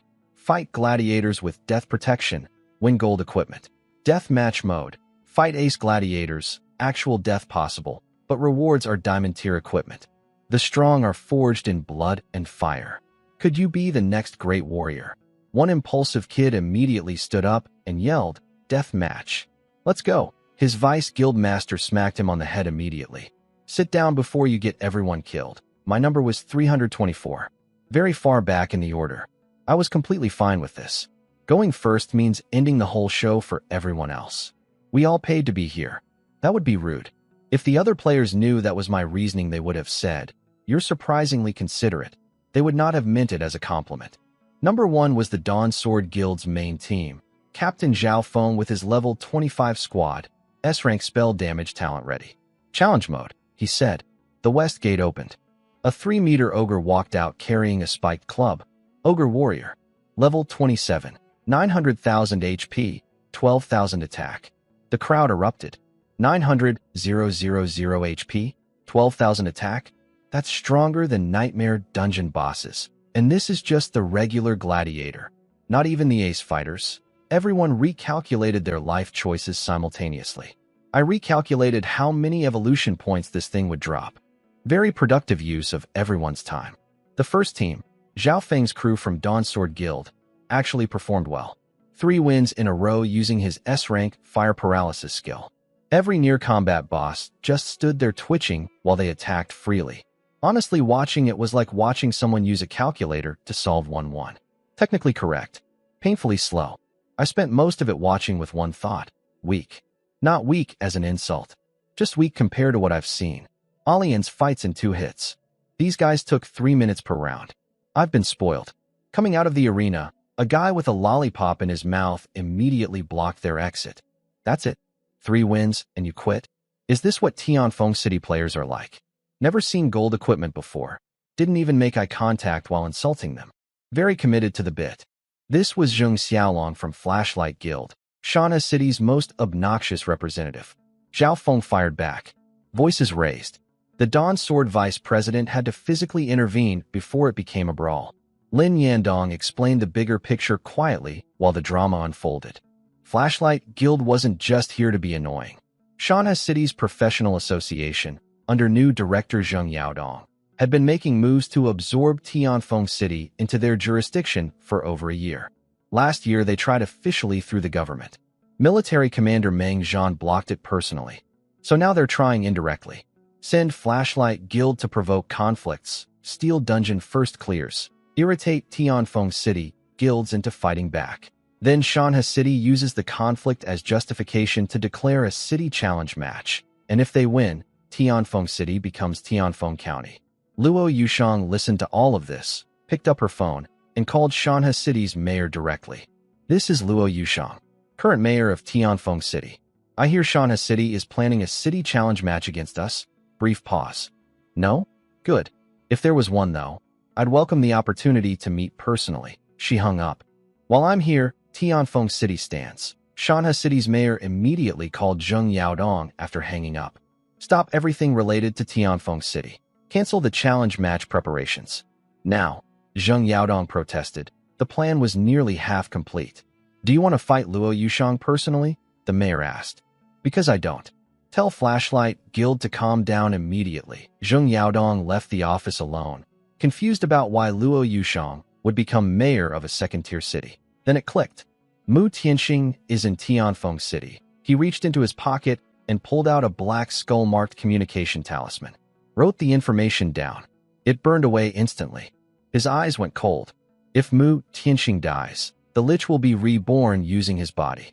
Tianfeng City would be completely destroyed, and the ancient sealed ruins would descend on the real world again. He said it like it was good news. Meanwhile, I was sitting in the arena watching match number 2 and wondering how many more matches until it was my turn.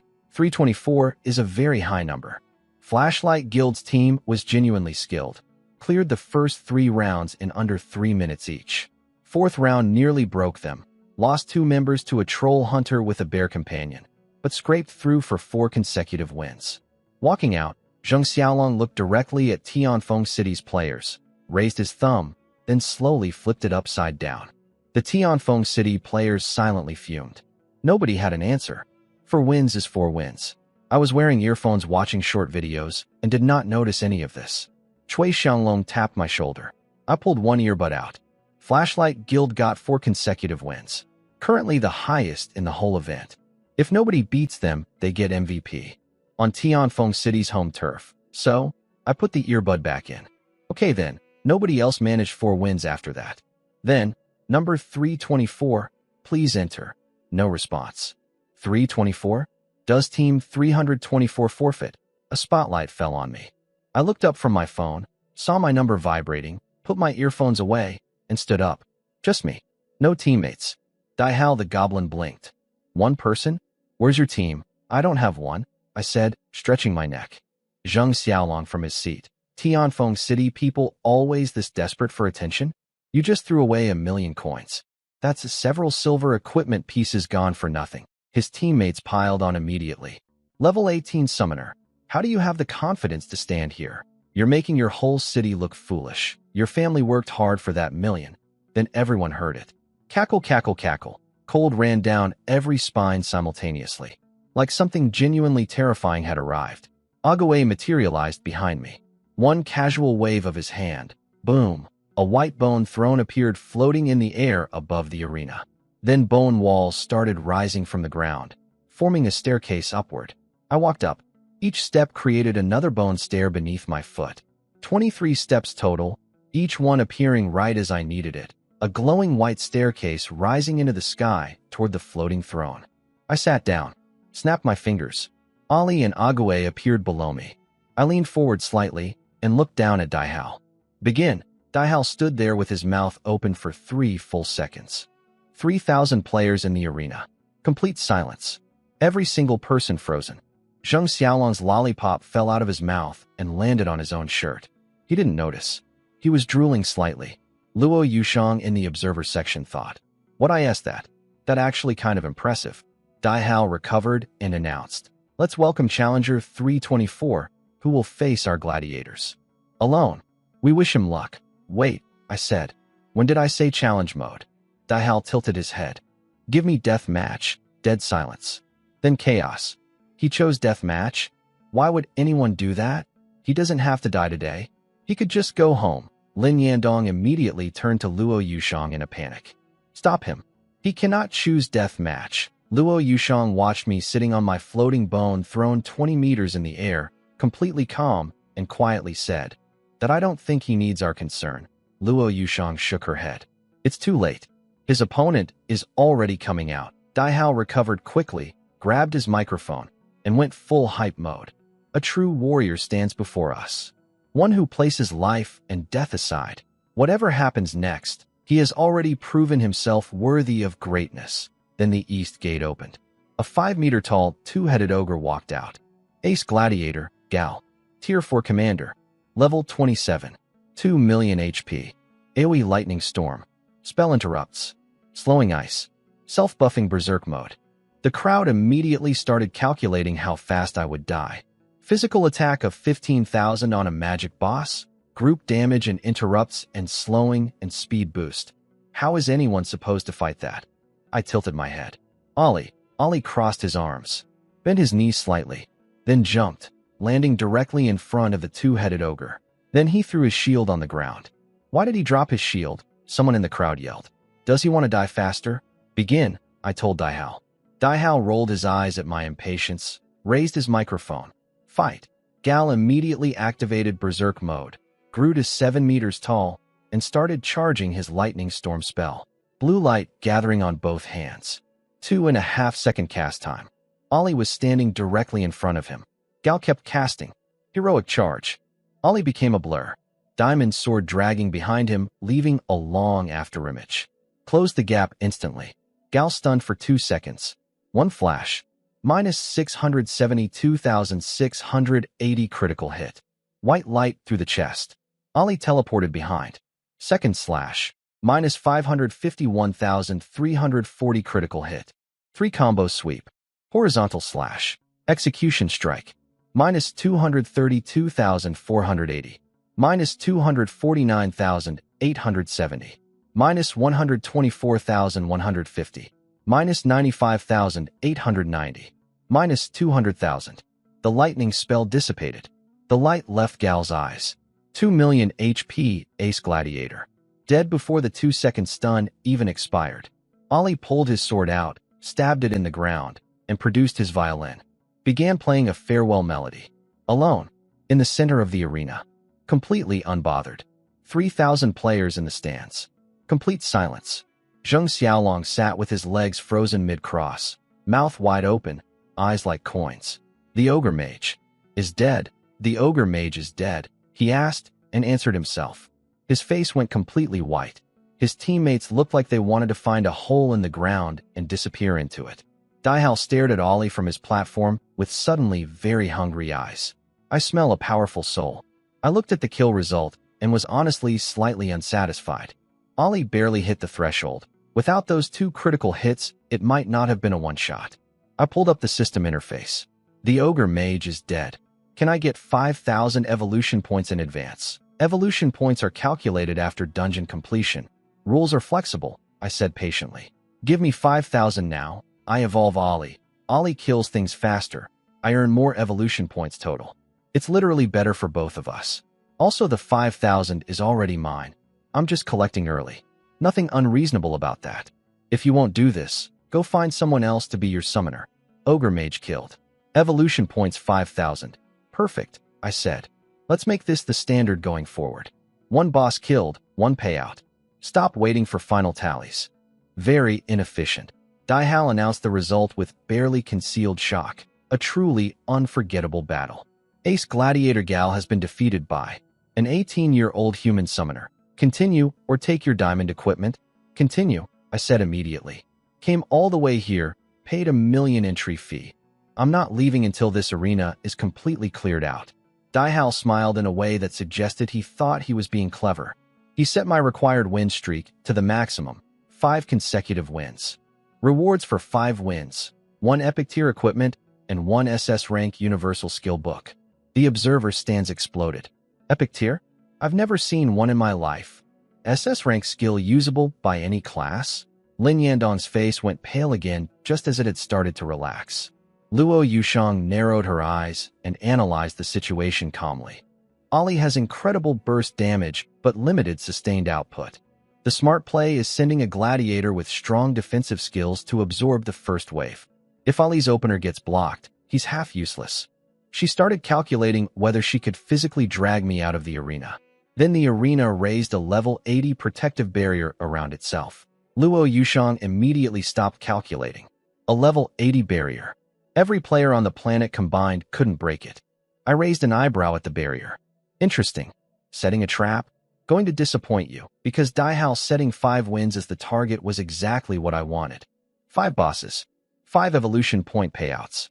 Enough experience to hit level 20. Plus epic equipment and an SS rank skill book. Daihao thought he was trapping me. He was gifting me everything I needed. Spend 50,000 evolution points. Evolve Ollie. Blood-colored energy swirled around Ollie mid-violin performance. I sent him to the summoning space before the transformation drew too much attention. A blood cocoon formed. Silver light burst outward. Ollie emerged in crimson armor with sharp, curved horns, blood-red eyes, completely expressionless. Tier 5, Blood Shadow Sword Guard. All stats doubled. 2 new S-rank skills acquired. One that temporarily boosts max HP by 50% and heals for the same amount. Another that guarantees perfect parry for 8 seconds with an automatic counterattack. Ollie can now literally stand still and absorb boss attacks without dying. I was very pleased. Daihao stared at the returned Ollie and went very quiet. 5. Tier Warrior. His confident expression collapsed completely. A Tier 4 Ollie had one-shot a boss 9 levels higher than himself. Tier 5 Ollie with doubled stats was a completely different category of problem.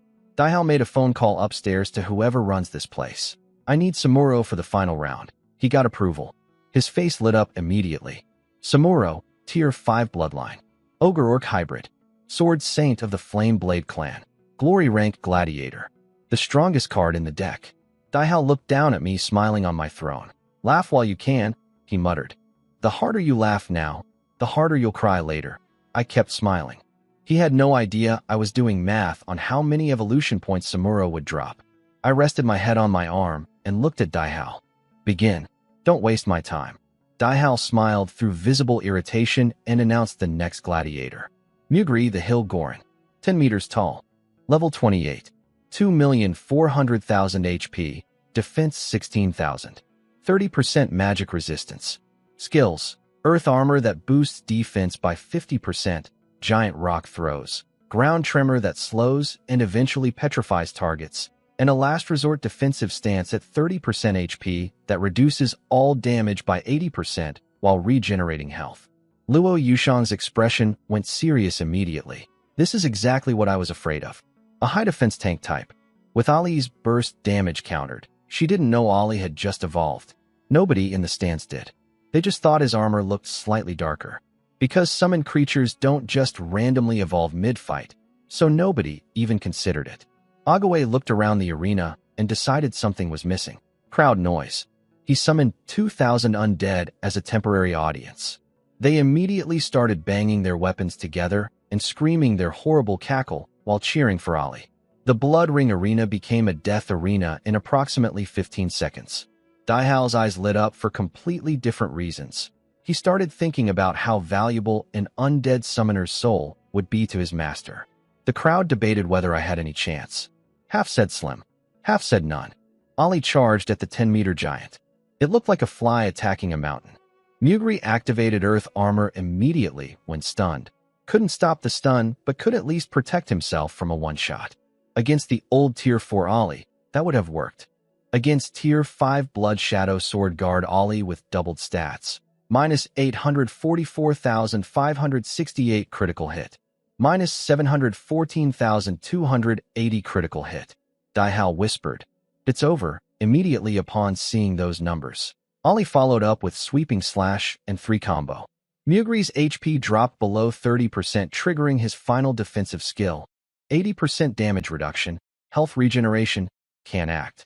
Ollie stopped attacking. Stood there watching Mugri regenerate.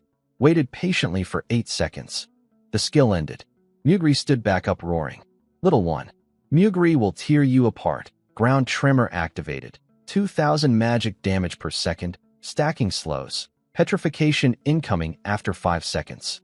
Ollie didn't move. He stood in the tremor deliberately, waiting an extra 2 seconds for Mugri's earth armor cooldown to fully expire. Then, Unyielding will activate it. Control immunity for 5 seconds.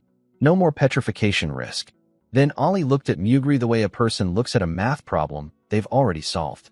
Ollie's 3 combo skill quietly upgraded to consecutive flash, a rank. 4 rapid strikes at 180% attack damage each.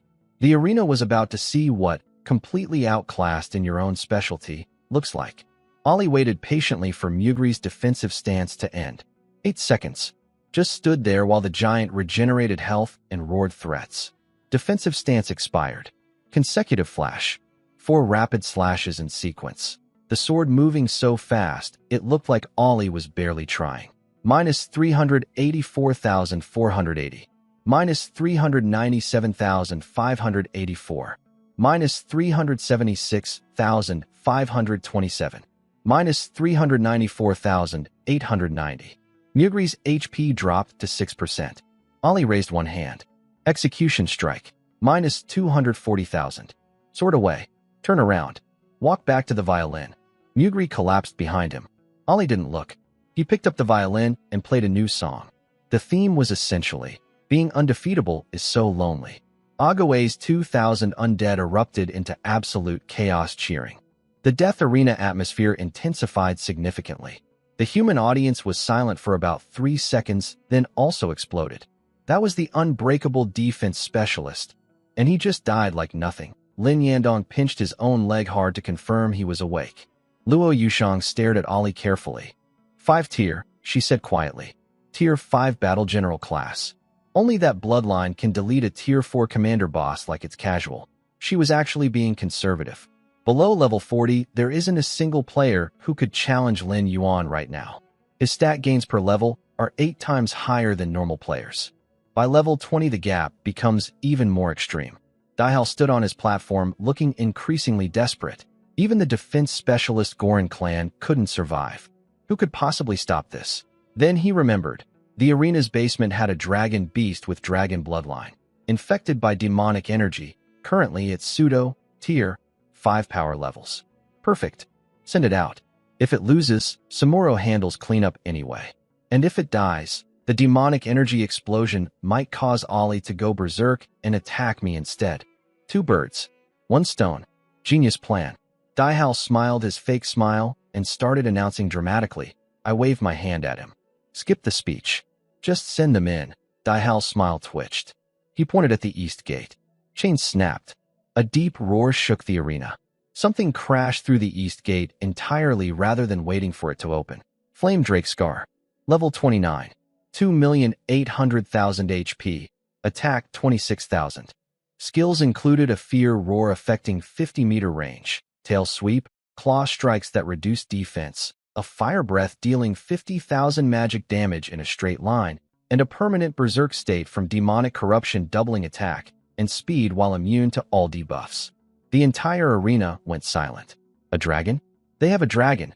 Everyone knows what dragons mean. 1 dragon can flatten a city. I looked at it, tilted my head. That's it? I thought it was a pure-blooded dragon. It's just a mixed blood drake. The flame drake technically has dragon in its name, but is only distantly related to true dragons.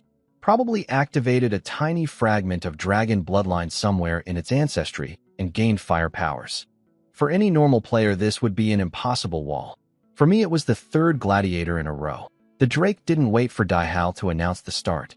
The moment it entered the arena, its blood-red vertical pupils locked directly onto Ollie. Ollie looked back.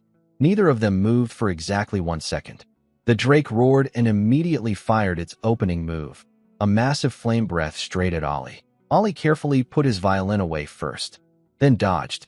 The drake's tail sweep hit Ollie during his charge. 8,000 damage. Didn't move him an inch. Heroic Charge's unstoppable body absorbed it completely.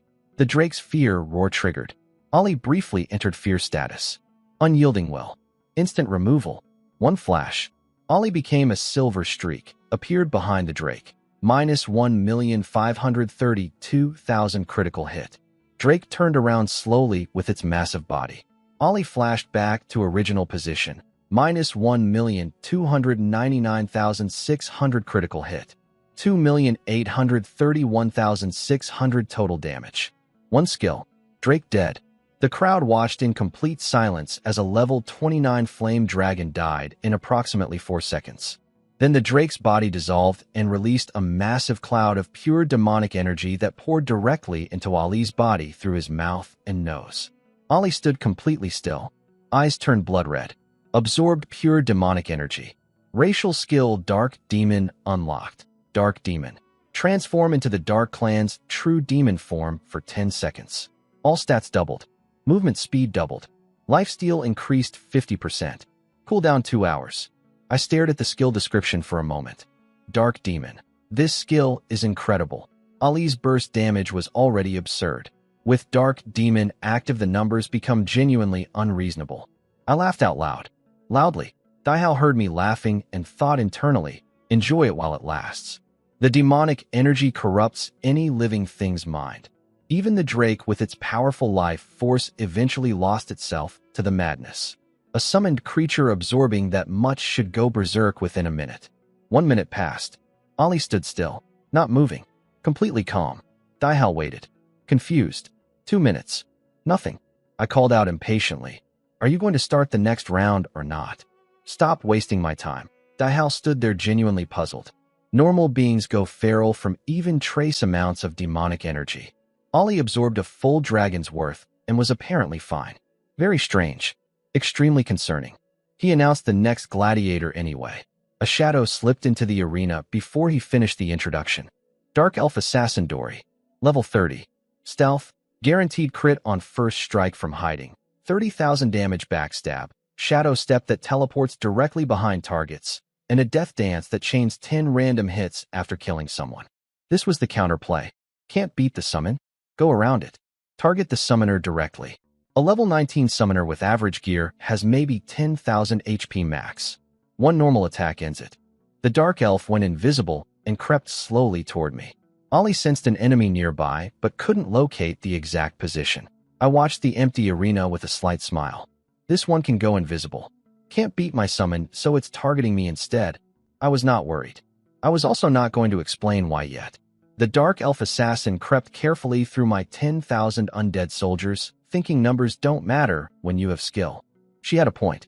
She'd killed countless spellcasters before. Level 19 summoner with maybe 10,000 HP, one backstab ends it. She shadow stepped directly behind me. Backstab. Minus 57,000 critical hit. My shield absorbed some. The rest hit me directly. 57,000 damage on a target with 26,000 HP. I sat completely unmoved on my throne, tilted my head sideways, and looked at her. That's it? The assassin froze for half a second in pure confusion. I expected someone impressive. You're disappointing. She went from confused to furious immediately. Activated Death Dance. 10 rapid strikes in sequence, blades flashing everywhere. 10 of my skeleton soldiers collapsed. I stood up completely fine. I reached out and grabbed her by the head with my bare hand. Iron grip, 2-second stun on any target. I pulled her face to face with me, laughing. You thought you could kill me? Ha ha ha ha. She dangled there, unable to move, eyes completely disbelieving. She was genuinely asking with her expression, why won't you die? Wanna know? I'm not telling you. You don't deserve to know. I tossed her off the throne. She flipped midair, landed perfectly on her feet. Impressive athleticism, honestly. Turned around. Ali was already standing directly behind her. Minus 1,857,600 critical hit. Done. Outside, everyone debated why I survived 57,000 damage on a 26,000 HP character. Lin Yandong noticed the skeleton soldiers dying at the exact moment I was attacked and correctly deduced I have damage transfer, redirecting hits to my undead army instead. Brilliant passive protection, he said. Only question is the cooldown. Luo Yushang nodded and said after I get the 5-win rewards she'd recommend I pick an SS rank survival skill. Ali handles all the damage. I just need to stay alive long enough for him to do it. Level 20 hit. Third summon slot unlocked. Normally that requires class advancement first. The system message clarified. Divine Summoner System gives one summon slot every 10 levels automatically. I was about to check the epic reward when a golden portal opened in the sky above the arena. Through it, a pair of eyes filled with starlight. Blood, Lord Valrana. Level. Unknown entity. Lots of question marks. Definitely dangerous. Those eyes spotted me and immediately showed genuine interest. A hand reached toward the portal. The portal started cracking and squealing like it was about to shatter from the strain. The hand pulled back. The eyes sighed. I exhaled slowly. The arena owner trying to reach through dimensions to grab me personally. That's new. And slightly alarming. Was he trying to refuse paying the rewards? That's incredibly petty for an ancient being of unknown power. I was still processing this when a figure came shooting out of the portal like a falling meteor and slammed into the center of the arena. Flame Blade Sword Saint, Samuro. Tier 5 Battle General. The final gladiator had arrived. Flame Blade Sword Saint Samuro. Tier 5 Battle General. Level 32.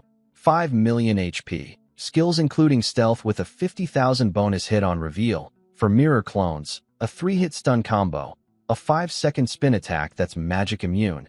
And the scary one. Invincible Slash.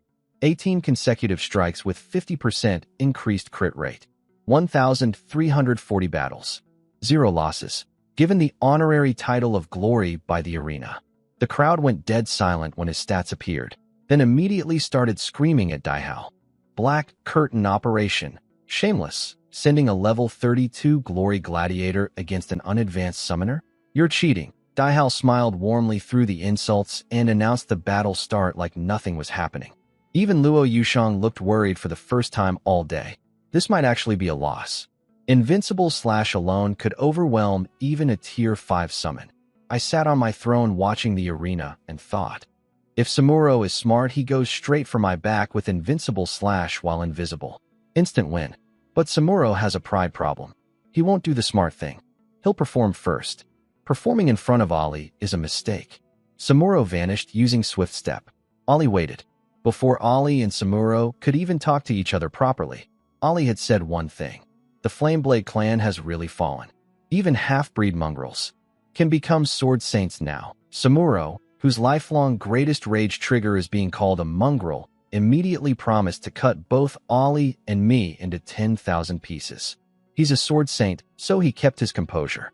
But his sword was literally on fire from emotion. Battle started. Samuro reappeared behind Ollie, minus 64,328. Ollie spun and swept. Samuro used mirror image. 4 identical clones surrounded Ollie instantly. Ollie jumped back without trying to identify the real one. One flash. Silver Streak cut through all 5 bodies simultaneously. Minus 561,600. Minus 1,684,800. Minus 1,713,457. Minus 1,679,645.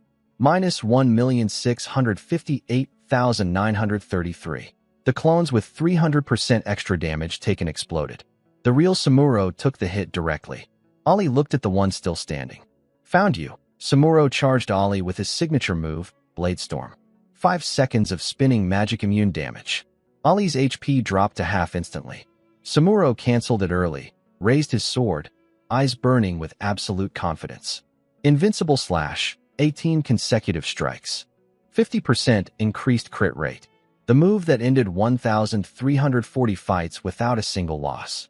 Ollie raised his two-handed sword slowly above his head. Said one thing. Listen.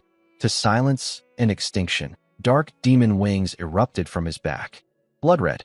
Massive. Blocking out the light from above. Ollie floated upward. Eyes looking down at Samuro with complete contempt. Trash. Come. Fight me. Samuro felt actual fear for the first time in his life. Then got angry at himself for feeling it. Gripped his sword. Activated Invincible Slash anyway because sword saints don't back down. Sword in hand active.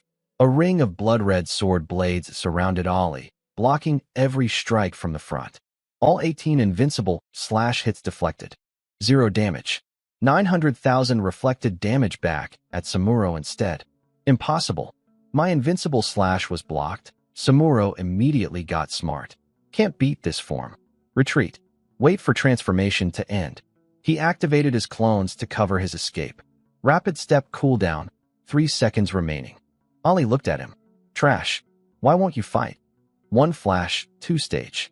Minus 3,012,000 critical hit on Samuro.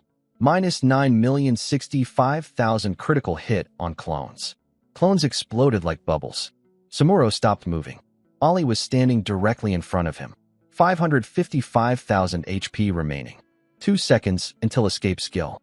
Against any level 25 team in existence, surviving 2 seconds with 555,000 HP would be simple. Against Dark Demon Ollie with 60,000 attack power, consecutive flash. For strikes, minus 813,492. Minus 813,679. Minus 809,763. minus 812,458. Samuro died owing Ollie 2,700,000 extra HP. Ollie raised his sword above his head silently after. Said nothing, but said everything. Notifications flooded in simultaneously. 45,000 EXP, 50,000 evolution points.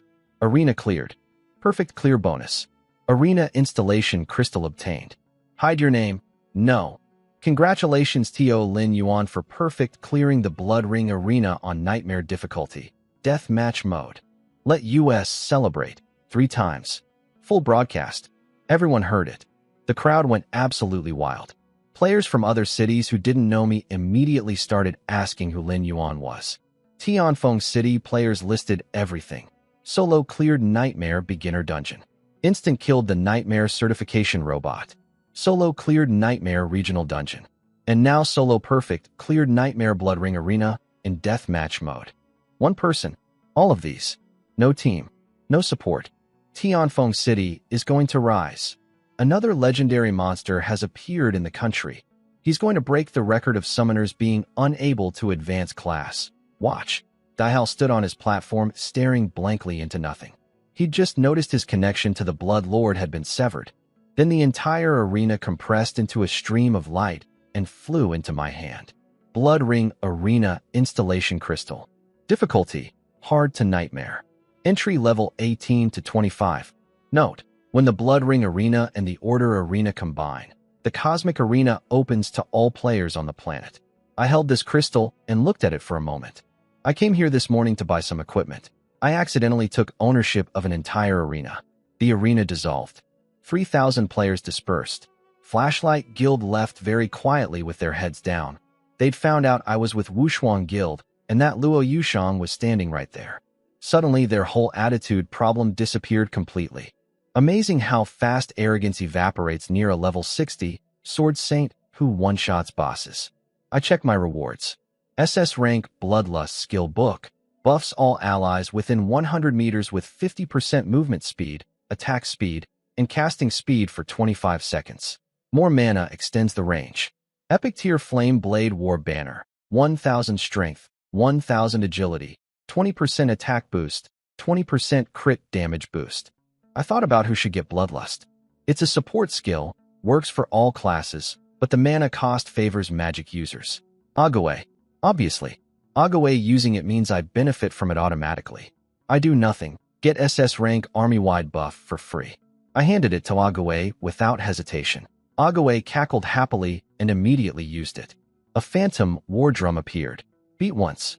Every person and undead creature within 100 meters lit up with red energy simultaneously. Lin Yandong raised his hand and stared at it. My casting speed just increased by half. Luo Yushang blinked away and reappeared. Drew her sword and tested the swing speed. Movement speed half. Attack speed half. Both. Cui Xianglong started shadow boxing the air. Imagine this during a boss raid. Lin Yandong went quiet thinking bigger. This range covers 100 meters minimum. In a city defense against the insect swarm. If 10,000 players all get this buff simultaneously, Cui Xianglong's eyes went wide. This is a Legion skill.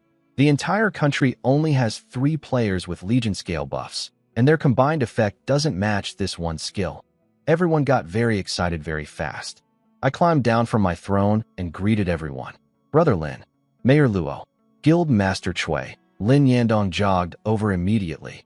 Lin bro, you had me absolutely terrified the whole time. My heart was going up and down like a roller coaster. You need to work on your composure, I said, nodding toward Luo Yushang. Learn from her. Very calm. You're right, Lin Yandong said seriously. Then pulled out his phone and immediately transferred 50 million to me on the spot. Per our agreement.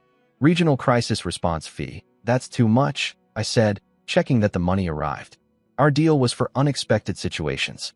I came here voluntarily today with Mayor Luo. Doesn't count under the agreement. Lin Yandong waved his hand. You perfect cleared the Blood Ring Arena in deathmatch mode and made Flashlight Guild look like soggy vegetables. That's worth 50 million easily. I shrugged and accepted it. Then I told everyone that whoever decides to test me going forward should be prepared to get hit. I'm not gentle with people who perform arrogance in front of me. Luo Yushang crossed her arms. If anyone gives you trouble, Handle it yourself. If you can't handle it, I'll step in. You have Wushuang Guild behind you. That was exactly what I needed to hear. Not the help, the attitude. I pulled out the Blood Ring Arena installation crystal and handed it to Luo Yushang. You deal with this one. Luo Yushang looked at the arena crystal in her hand, then passed it directly to Lin Yandong. The professional association needs to expand. Lin Yandong's eyes lit up. He cradled the crystal like it was a newborn baby. Absolutely expanding. Lin Bro keeps producing dungeons faster than we can install them. Chui Xianglong patted my shoulder. You're something else. Mu Tianxing didn't peak until after his class advancement. You peaked on day 1 and just keep getting more unreasonable. He mentioned I was now level 20 and should start thinking about the class advancement quest. Nobody had ever completed the summoner advancement before. Every summoner who tried came back with no information about what they faced. Complete mystery. Let's make a bet, I said. If I advance class, you buy me dinner. Done. Every swan in the lake if you want. Brother Lin's heart will break, I laughed. Lin Yandong punched Chui Xianglong in the chest. You all knew it was my swan, and nobody told me. I ate half a bird and couldn't even be angry about it. Then immediately offered to prepare a whole flock of geese just for me next time. The senior guild masters and city officials surrounded me talking completely as equals, not as adults to a teenager, just as peers. Nobody in the crowd watching thought that was strange. That's how this world works. Strong enough means you're everyone's equal automatically. At the edge of the crowd, Dawn Sword Guilds, Xiao Bin watched me laughing with the city's top figures and felt something shift in his chest. Days ago, Lin Yuan was a freshly awakened summoner nobody believed in. Xiao Bin was the carefully cultivated rising star of his guild. Their worlds shouldn't have overlapped at all. The day at Skull Cemetery, he learned there's always someone stronger. Today, he couldn't even see Lin Yuan's shadow anymore. Not because Lin Yuan moved too fast, but because they were simply no longer in the same world. Lin Yuan was the moon in the night sky. Xiao Bin was a carp in the ocean. Vice President Chun Ming noticed Xiao Bin's expression, smacked his shoulder, and said, "Be grateful you were born in the same city as him. Without him, you'd never see a blessed dungeon at your level." He tossed a car model on the ground. It expanded into an SUV. Loaded everyone in. Memorized the Lieshan dungeon guide? Good. We're running it when we get back. Driving back, Chun Ming thought about his own younger days. This feeling Xiao Bin had. He'd felt it too once. Every talented person thinks they're a genius. But between geniuses, there are uncrossable gaps. The ones on the other side of those gaps aren't called geniuses. They're called monsters. In front of monsters, being a genius just means you're qualified to see them from a distance. Back at the compound, I found Mu Tianxing lying in a lounge chair by the lake wearing a straw hat, looking about 25 years younger and completely at peace. Guild Master Mu, where did you get your spa treatment? You look 20 years younger. He sat up. Stop exaggerating. This is what I actually look like. I'm 36. Then he glanced at Luo Yushang. Luo Yushang is a year younger. 35. Luo Yushang's hand moved to her sword handle immediately. Nobody asked. I forgot, Mu Tianxing said quickly. Never mention a woman's actual age. Especially past 30. Mu Tianxing. I was wrong. Moving on, he quickly changed subjects. The Dark Knights Guild knows I'm in Tianfeng City. They'll be coming soon. Luo Yushang's expression turned serious. You want to use yourself as bait and catch them all at once. Yes. How confident? 100%. Your curse energy is completely removed? Not yet. But I can remove it anytime. He paused. I can't remove it completely before they arrive. The moment I finish my third advancement, they'll know and never show up. He smiled slowly. The trap was already set. He was just waiting for the Dark Knights to walk into it. Luo Yushang approved of Mu Tianxing's bait plan. I pointed out one problem. The Dark Knights wouldn't just send their best immediately. They'd send scouts first to confirm it wasn't a trap. I suggested a counterplay. Have the professional association publicly announce large purchases of forest essence from the Elven Forest Dungeon. Leak word to Shana City that Mu Tianxing is in Tianfeng City. Let them analyze the information themselves. Meanwhile, Mu Tianxing acts visibly old and weak. Let them think he's dying. If they believe he's near death, they'll send their ace players hoping to use his body as a vessel for the Lich's resurrection. Then at the crucial moment, trap springs, curse energy removed, third advancement complete. Mu Tianxing loved it. started laughing about how good the dramatic reveal would be. Then I casually said, "By the way, Guild Master Mu, shouldn't you be paying for the curse removal service?" He went blank. "What curse removal? Don't play dumb." White Bone Pearl. Ring any bells? His expression cracked immediately. I just figured it out. I'd been wondering why Ague was learning skills so fast, 2 S-rank skills in just a few days. Then I heard Mu Tianxing mention his curse energy being removed, remembered all those times they were fishing together, alone by the lake, and connected the dots. Ague had been running a private side business without telling me, absorbing Mu Tianxing's curse energy, which fueled skill learning, without informing the person who owns him. If Mu Tianxing hadn't accidentally mentioned it today, I'd have lost out on a massive payday. This is the first human to ever complete 3rd advancement we're talking about. He definitely has good stuff. I held out my hand. "Pay up. Can't the SSS rank skill card I gave you last time count toward this?" Mu Tianxing tried. "That was a random skill card. I got SSS rank through my own luck. You don't get credit for probability. But without the card you couldn't have no Ague visits anymore," I said, standing up. Mu Tianxing immediately blocked my path. "Wait, I'm just thinking about what's worthy of you. Wouldn't want to give you something that doesn't match your status." He rummaged through his bag for a while and pulled out a glowing tree branch. Ancient tree heart. Epic material. Can be used for weapon crafting. Wood-type summons that absorb it inherit the ancient tree's racial skill. He looked genuinely pained giving it up. He'd gotten it by killing a level 55 corrupted war tree boss. Had been saving it for weapon crafting. I took it happily. Perfect timing. I was about to summon my wood elf. I called Ague out and told him, "From now on, whenever Guild Master Mu needs you, make yourself available." Immediately, Ague looked at me, looked at Mu Tianxing, understood everything had been discovered. He held both hands up open, gesture meaning, "I didn't leak this." Mu Tianxing covered his face. He'd done it to himself by talking too much. I walked back toward my villa laughing. Luo Yushang walked beside me with a small smile. Behind us, alone by the lake, Ague immediately turned to Mu Tianxing and made a gesture. "The diamond fishing rod you promised. Where is it?" Mu Tianxing pulled it out of his bag with a twitching expression and handed it over. "You really are Lin Yuan summoned."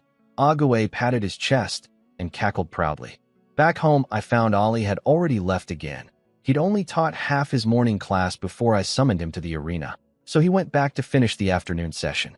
I sat on the sofa and pulled out the Wood Elf Summoning Skill Book. Level 20 requirement. 3-tier bloodline, upgradable to 5. I learned it immediately. 3rd summon slot ready. Wood Elf? I said to myself with genuine curiosity. Support type probably. Hopefully magic-based. I've always wanted to experience being a mage. I raised my hand and activated the summon. A 1.5-meter female elf appeared in front of me. She looked around at the world with wide, curious eyes. First impression, adorably clueless. I checked her stats and immediately had questions. Wood Elf. Support type. Should have high intelligence, healing skills, ranged abilities, skills, heavy strike. Whiplash. Root. Where's the support? I said out loud to nobody. Her SSS rank talent was called Endless Vitality. Never gets tired. Transformation skills have no cooldown. Immune to mind control. Regenerates 10% HP and MP every second. Good news. I now have healing. Bad news. It only works on herself. I literally cannot die. She heals herself infinitely. Neither of us needs this. I sighed and gave her the ancient tree heart anyway. She took it from my hand and immediately swallowed it whole on the spot. I stared at her for a moment. Right. Let's just evolve you directly. I opened the panel expecting to spend 5,000 points for Tier 4. It drained 55,000 points and skipped straight to Tier 5. Green energy exploded around her like a forest coming to life. Warm, gentle, like spring breeze. Actually kind of nice. When it cleared, a 1.65-meter elegant elf stood in front of me. Master, voice like clear water. Expression completely pure and blank. Like a brand new notebook. I'll call you Alan, I said. Orchid heart, delicate spirit. I opened her stats. Ancient tree elf. Tier 5 battle general. 160,000 HP, 160,000 MP attack, 32,000. Skills. S rank Great Earth Tremor. S rank Or Stomp. A rank Crushing Strike. A rank Fatal Whiplash. A rank Ground Spike. Racial skill. War Horn. Transform into a war ancient tree. Attack up 100%. HP up 500% for 20 seconds. 6 skills. 5 physical damage skills. 1 root. I wanted a mage. I got a tree that turns into a bigger tree for combat. I sighed deeply. Looked at the ceiling. Accepted my fate. At least at level 50, I get the Naga Empress. Ocean Controller. Surely not a melee fighter. Surely. Alan, pick yourself a room. Avoid the piano room and the fishing room. Yes, master. Should I arrange your bedding? Or anything else? I'm fine. Just take care of yourself. She nodded gracefully and went upstairs like a proper aristocrat. Next morning, Ague returned from an all-night fishing session with his new diamond fishing rod. 5 full buckets of fish behind him carried by undead servants. His fishing skill had upgraded from basic to intermediate. He was dancing with pure joy. No more going home empty-handed. Ever. I came downstairs, saw the 5 buckets, and said, "Nice catch." Ague grinned and held up the diamond rod proudly. Then Alan came downstairs. The moment she saw Ague, she went completely cold. Undead, natural elves and undead creatures are natural enemies. Her arm turned to wood instantly. A vine as thick as 3 arms materialized and whipped Ague across the room. He flew backward and shattered the front door of the villa on his way out. Alan, stop. Her arm was already fully wooden. 1 more second, and she'd transform into a full war ancient tree and destroy the entire building. Alan, Ague is on our side. Ague stood up from the rubble. Several chest bones cracked. He turned around slowly, blue soul fire burning in his eye sockets, and looked directly at me. His expression said one thing clearly. Why is she tier 5? I introduced Alan to Ague and casually mentioned his evolution would happen next time, due to a small accident. Ague's fishing rod fell out of his hand. He stared at me with the expression of someone who just learned they missed out on 100 million yuan. Alan looked at the fish buckets brightly. Master, you haven't eaten yet. Let me make breakfast. Consider it an apology to Ague. Ollie returned from morning training, saw the shattered front door, and immediately reached for his sword. Misunderstanding. Come eat. We sat in the dining room. 10 minutes later, Alan walked out carrying a large basin. For small black fish were swimming around inside it. Still alive. Occasionally doing little flips. Ague stared at the basin for exactly 2 seconds, then instinctively pulled out his fishing rod and cast into it. A fish bit immediately. Ague looked at me triumphantly. Alan smacked him on the skull so hard the bone cracked. No playing with food. Sit down. Ague immediately sat perfectly straight and closed his mouth. 5-tier ancient tree elf apparently outranks his confidence completely. Alan turned back to me with her gentle expression fully restored. Master, why aren't you eating? Fresh fish tastes best. I don't eat raw seafood. You eat it cooked? I stood up and went to the kitchen myself. 5 minutes later, tomato and egg stir-fry. Genuinely looked pretty good, honestly. Ollie picked up his chopsticks first. I felt proud. Even Ollie couldn't resist. He carefully picked 3 different sized eggshell pieces out of the dish, set down his chopsticks elegantly, said nothing.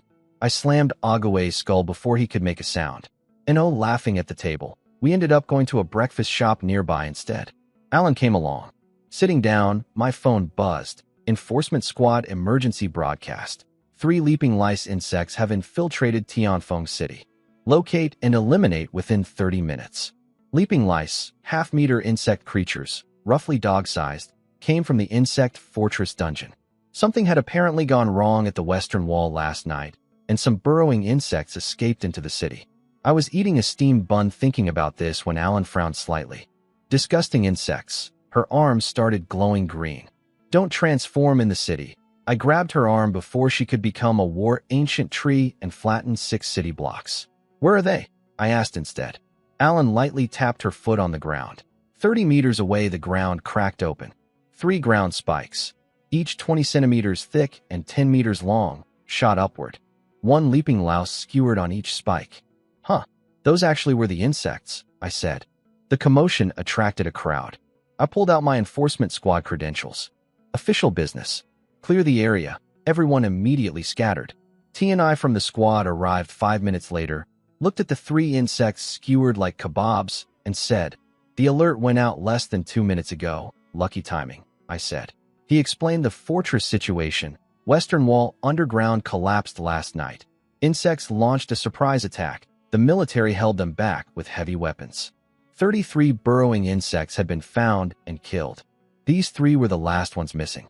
His teammates examined the clean single-strike kills and whispered to each other, 1 hit each. Incredible ground spikes. Wait, isn't Lin Yuan a summoner? His summons are the sword guy and the creepy skeleton. Who uses ground spikes? T and I looked at me questioningly. This is Alan, I said simply. Ancient tree elf. My 3rd companion. Alan heard the word, companion, crossed her hands together, and smiled with her whole face. T and I did a double take at Alan. 3rd summon? Did you complete your class advancement? Not yet.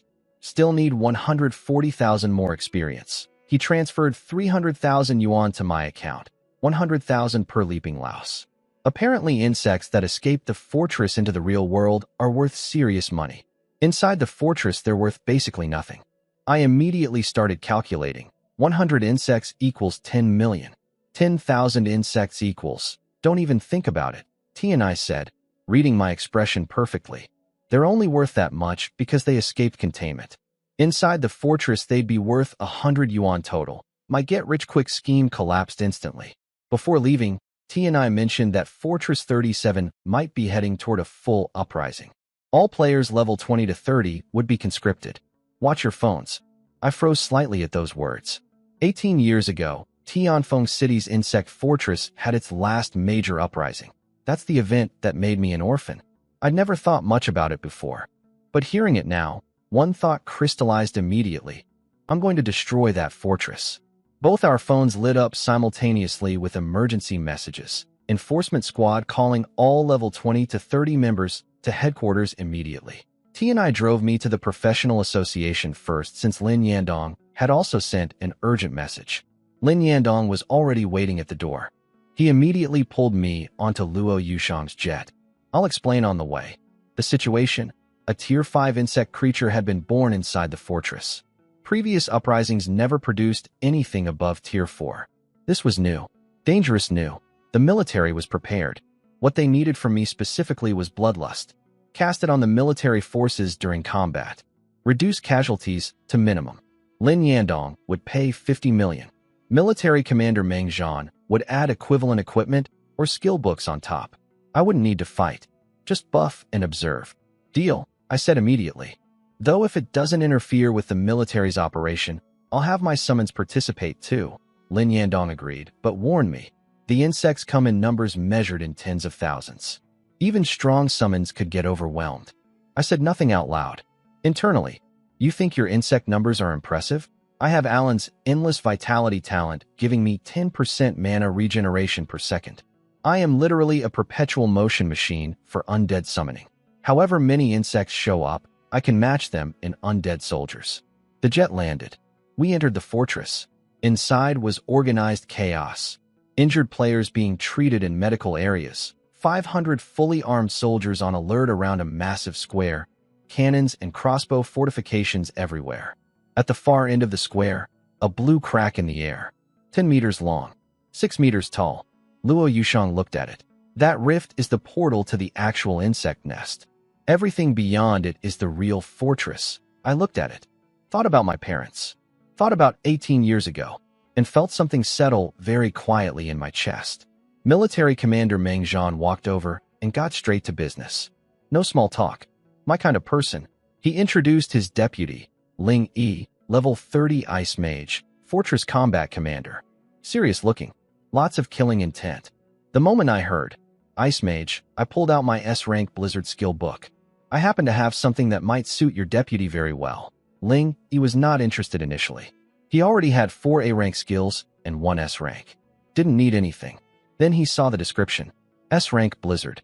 His eyes went huge. The insect fortress is shaped like AU. If he stands in the middle and casts Blizzard, he can slow the entire insect swarm simultaneously. Maximum area control. Perfect fit.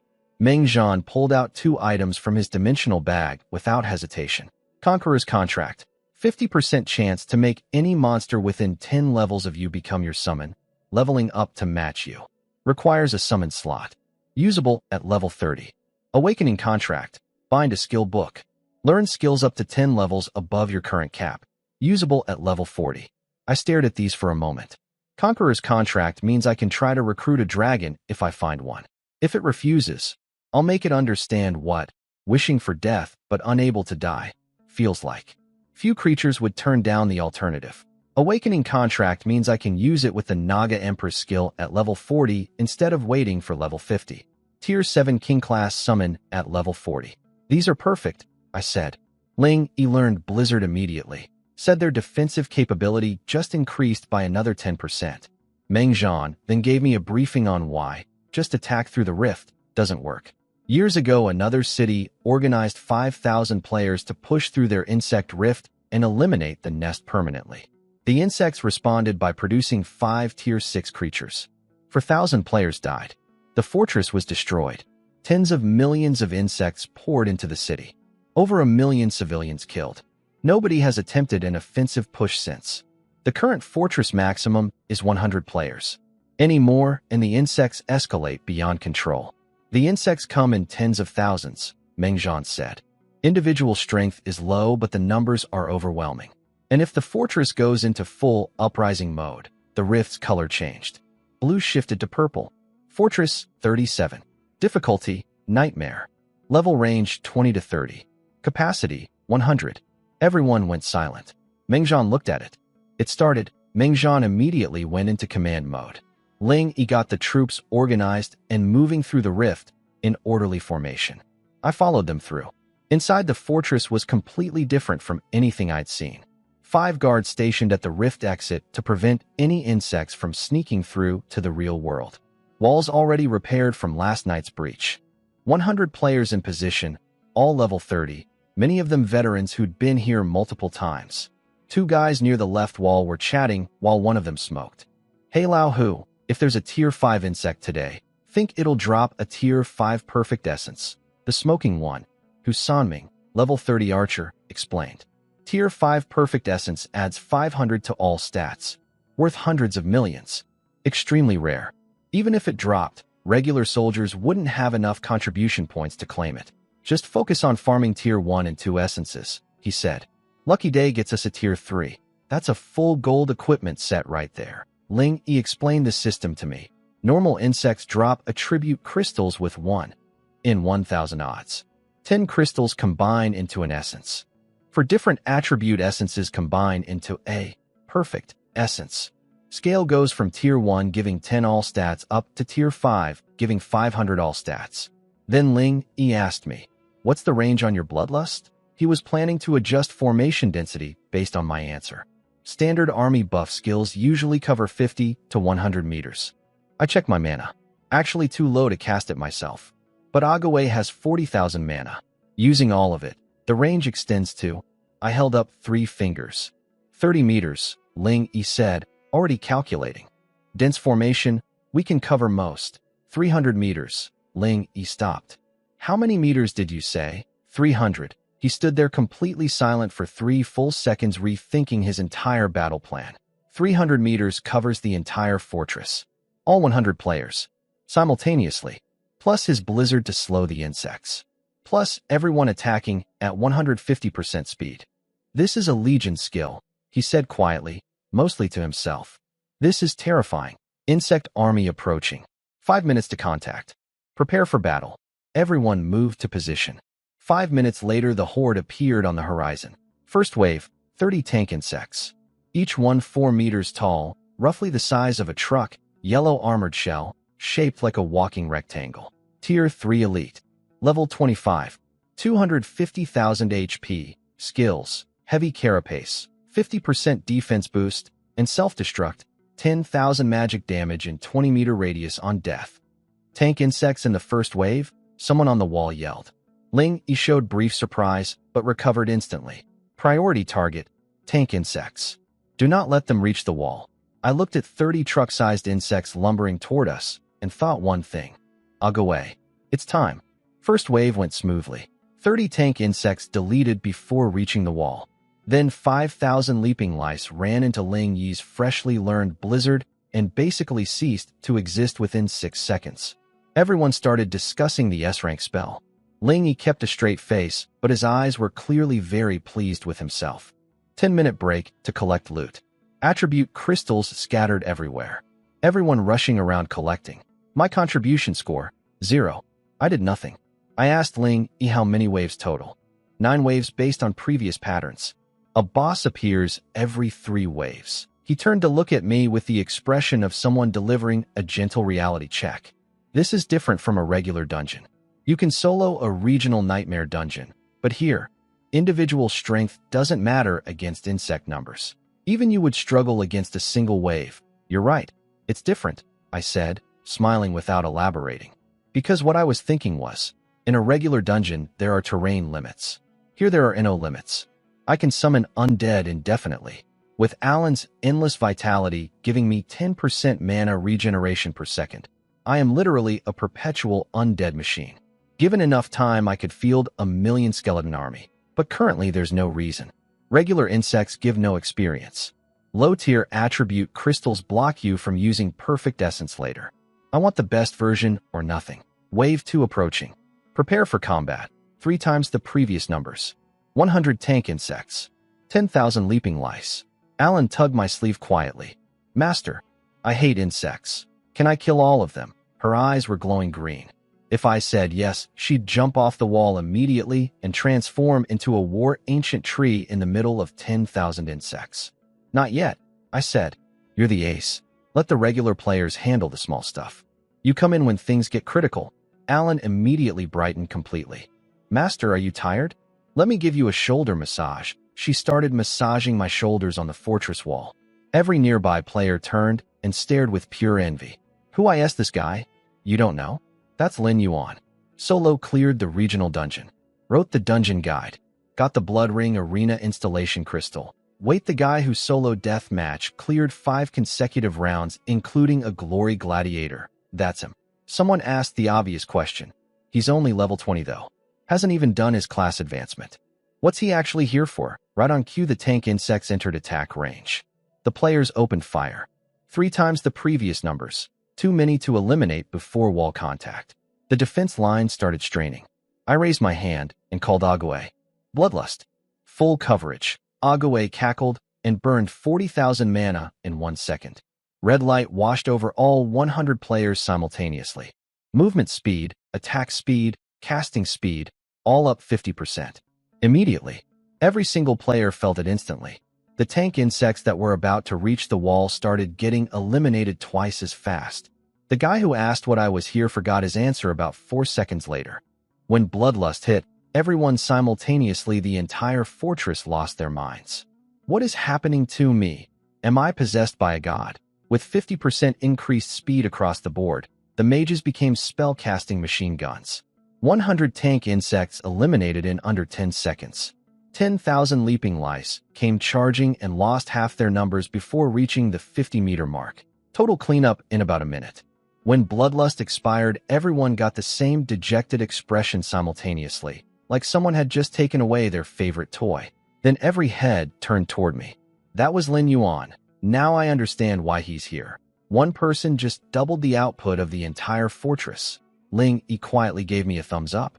With Bloodlust active, he'd personally killed nearly 5,000 insects. His contribution score, 2,380. Mine, 1,600. From one cast of a buff spell, while standing still getting a shoulder massage. Wave 3 begins in 15 minutes. Tier 5 Dragon Insect Queen will appear. Every player went dead silent. Wait, the boss is Tier 5? Wave 3? Isn't the boss supposed to appear at Wave 9? Ling Yi's face went pale. Tier 5 Dragon Insect Queen. If it's a queen, she produces more insects continuously. Endlessly. As long as she has energy, she keeps spawning Tier 5 Dragon Insects. Everyone understood immediately what that meant. Ling Yi turned to me with complete urgency. Lin Yuan, leave through the rift now. Tell Commander Meng Zhan what's happening. Tell him we will hold until the last person falls and not let a single insect through. He'd already mentally written everyone off. But his orders were clear. Everyone can die except Lin Yuan. I didn't move. I was doing math. 1 Tier 5 Dragon Insect equals 50,000 evolution points. 10 of them equals 500,000 points. That's enough to evolve Ollie, Agwe, and Alan to Tier 6. A queen that continuously produces Tier 5 insects indefinitely. This wasn't a disaster. This was a farm. Actually, I said slowly, you can send someone else with the message. I think I'll stay and see what this queen situation is about. Ling Yi went from calm to desperate immediately. Started talking about national treasure, Qingtianzhiju. Can't waste your potential. I stopped listening. He gave everyone else 3 minutes to evacuate if they wanted. Nobody left. The military veterans didn't move an inch. They knew their mission. The professional association support players hesitated briefly, then stayed too. On the east wall, veteran archer Hu Sanming lit another cigarette. His 4 teammates immediately produced cigarettes too. Didn't expect you lot to be there when I die, Hu Sanming said. Youngest teammate, shut up, you're all married with families. I don't even have a girlfriend. This is deeply unfair. Everyone laughed. Completely relaxed. Their attitude spread through the walls like a wave. Other players started competing over who would get the highest kill count on the incoming boss. I haven't even used my new B-rank skill yet. My gold greatsword hasn't been unsheathed once. Whoever does least damage has to call everyone else Big Brother. I stood on the wall with my arms crossed, looking at all of them. Betting on who's the best? Kind of childish. Little brothers. Wave 3 arrived with a completely different energy. 300 tank insects, 50,000 leaping lice, and 1 tier 5 dragon insect hovering in the air doing absolutely nothing, just watching. Waiting for the smaller insects to drain everyone's stamina before striking. Classic predator behavior. Annoying, but understandable. The big difference from previous waves. This time the insects had coordination. Instead of tank insects charging first as usual, the small dogs ran ahead as shields for the tanks. Within minutes, some tanks had reached the 50-meter wall zone, dangerously close to self-destruct range. Obviously, the flying dragon above was directing them. Insects with leadership versus insects without leadership are completely different problems. I snapped my fingers. Agawe's mana had fully regenerated. Bloodlust activated instantly. The entire fortress lit up red again. Bloodlust is back, let's go. 1 second, 5 shots, baby. Players pushed the insect line back beyond 50 meters almost immediately.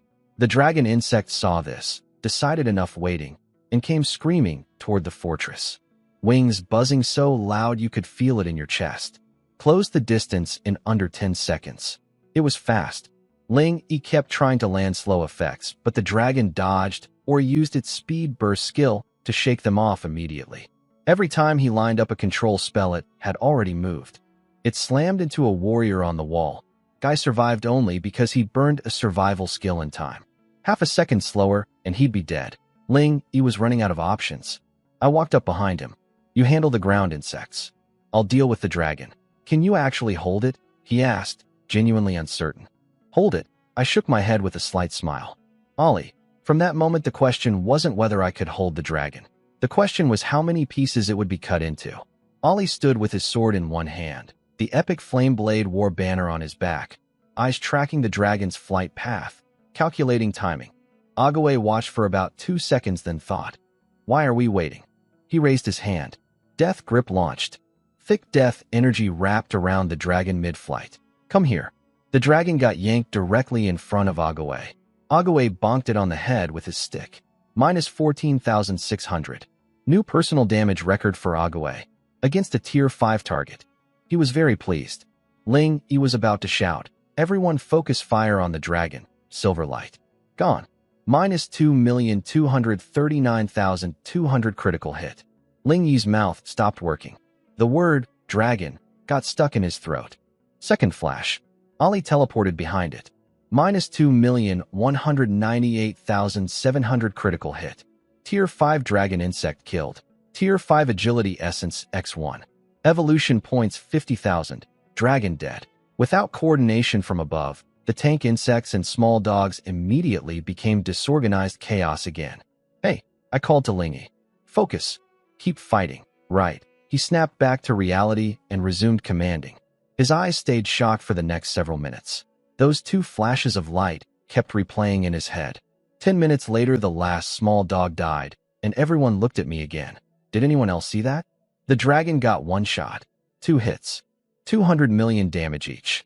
I was standing right there. That's impossible. Captain Ling Yi was literally next to it. Ask him, Ling Yi confirmed. Still staring into the middle distance, processing what he'd witnessed. He'd also just figured out why I asked about the queen earlier. I wasn't worried about surviving the encounter. I wanted to farm it. A notification appeared.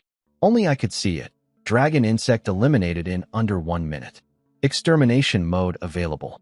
Activate. I asked Ling E what extermination mode was. Blank stare. I've never heard of that. This fortress has always been defense mode since it appeared, right? Because nobody in history had ever killed an invasion boss in under a minute. The option had never triggered before. I thought about it.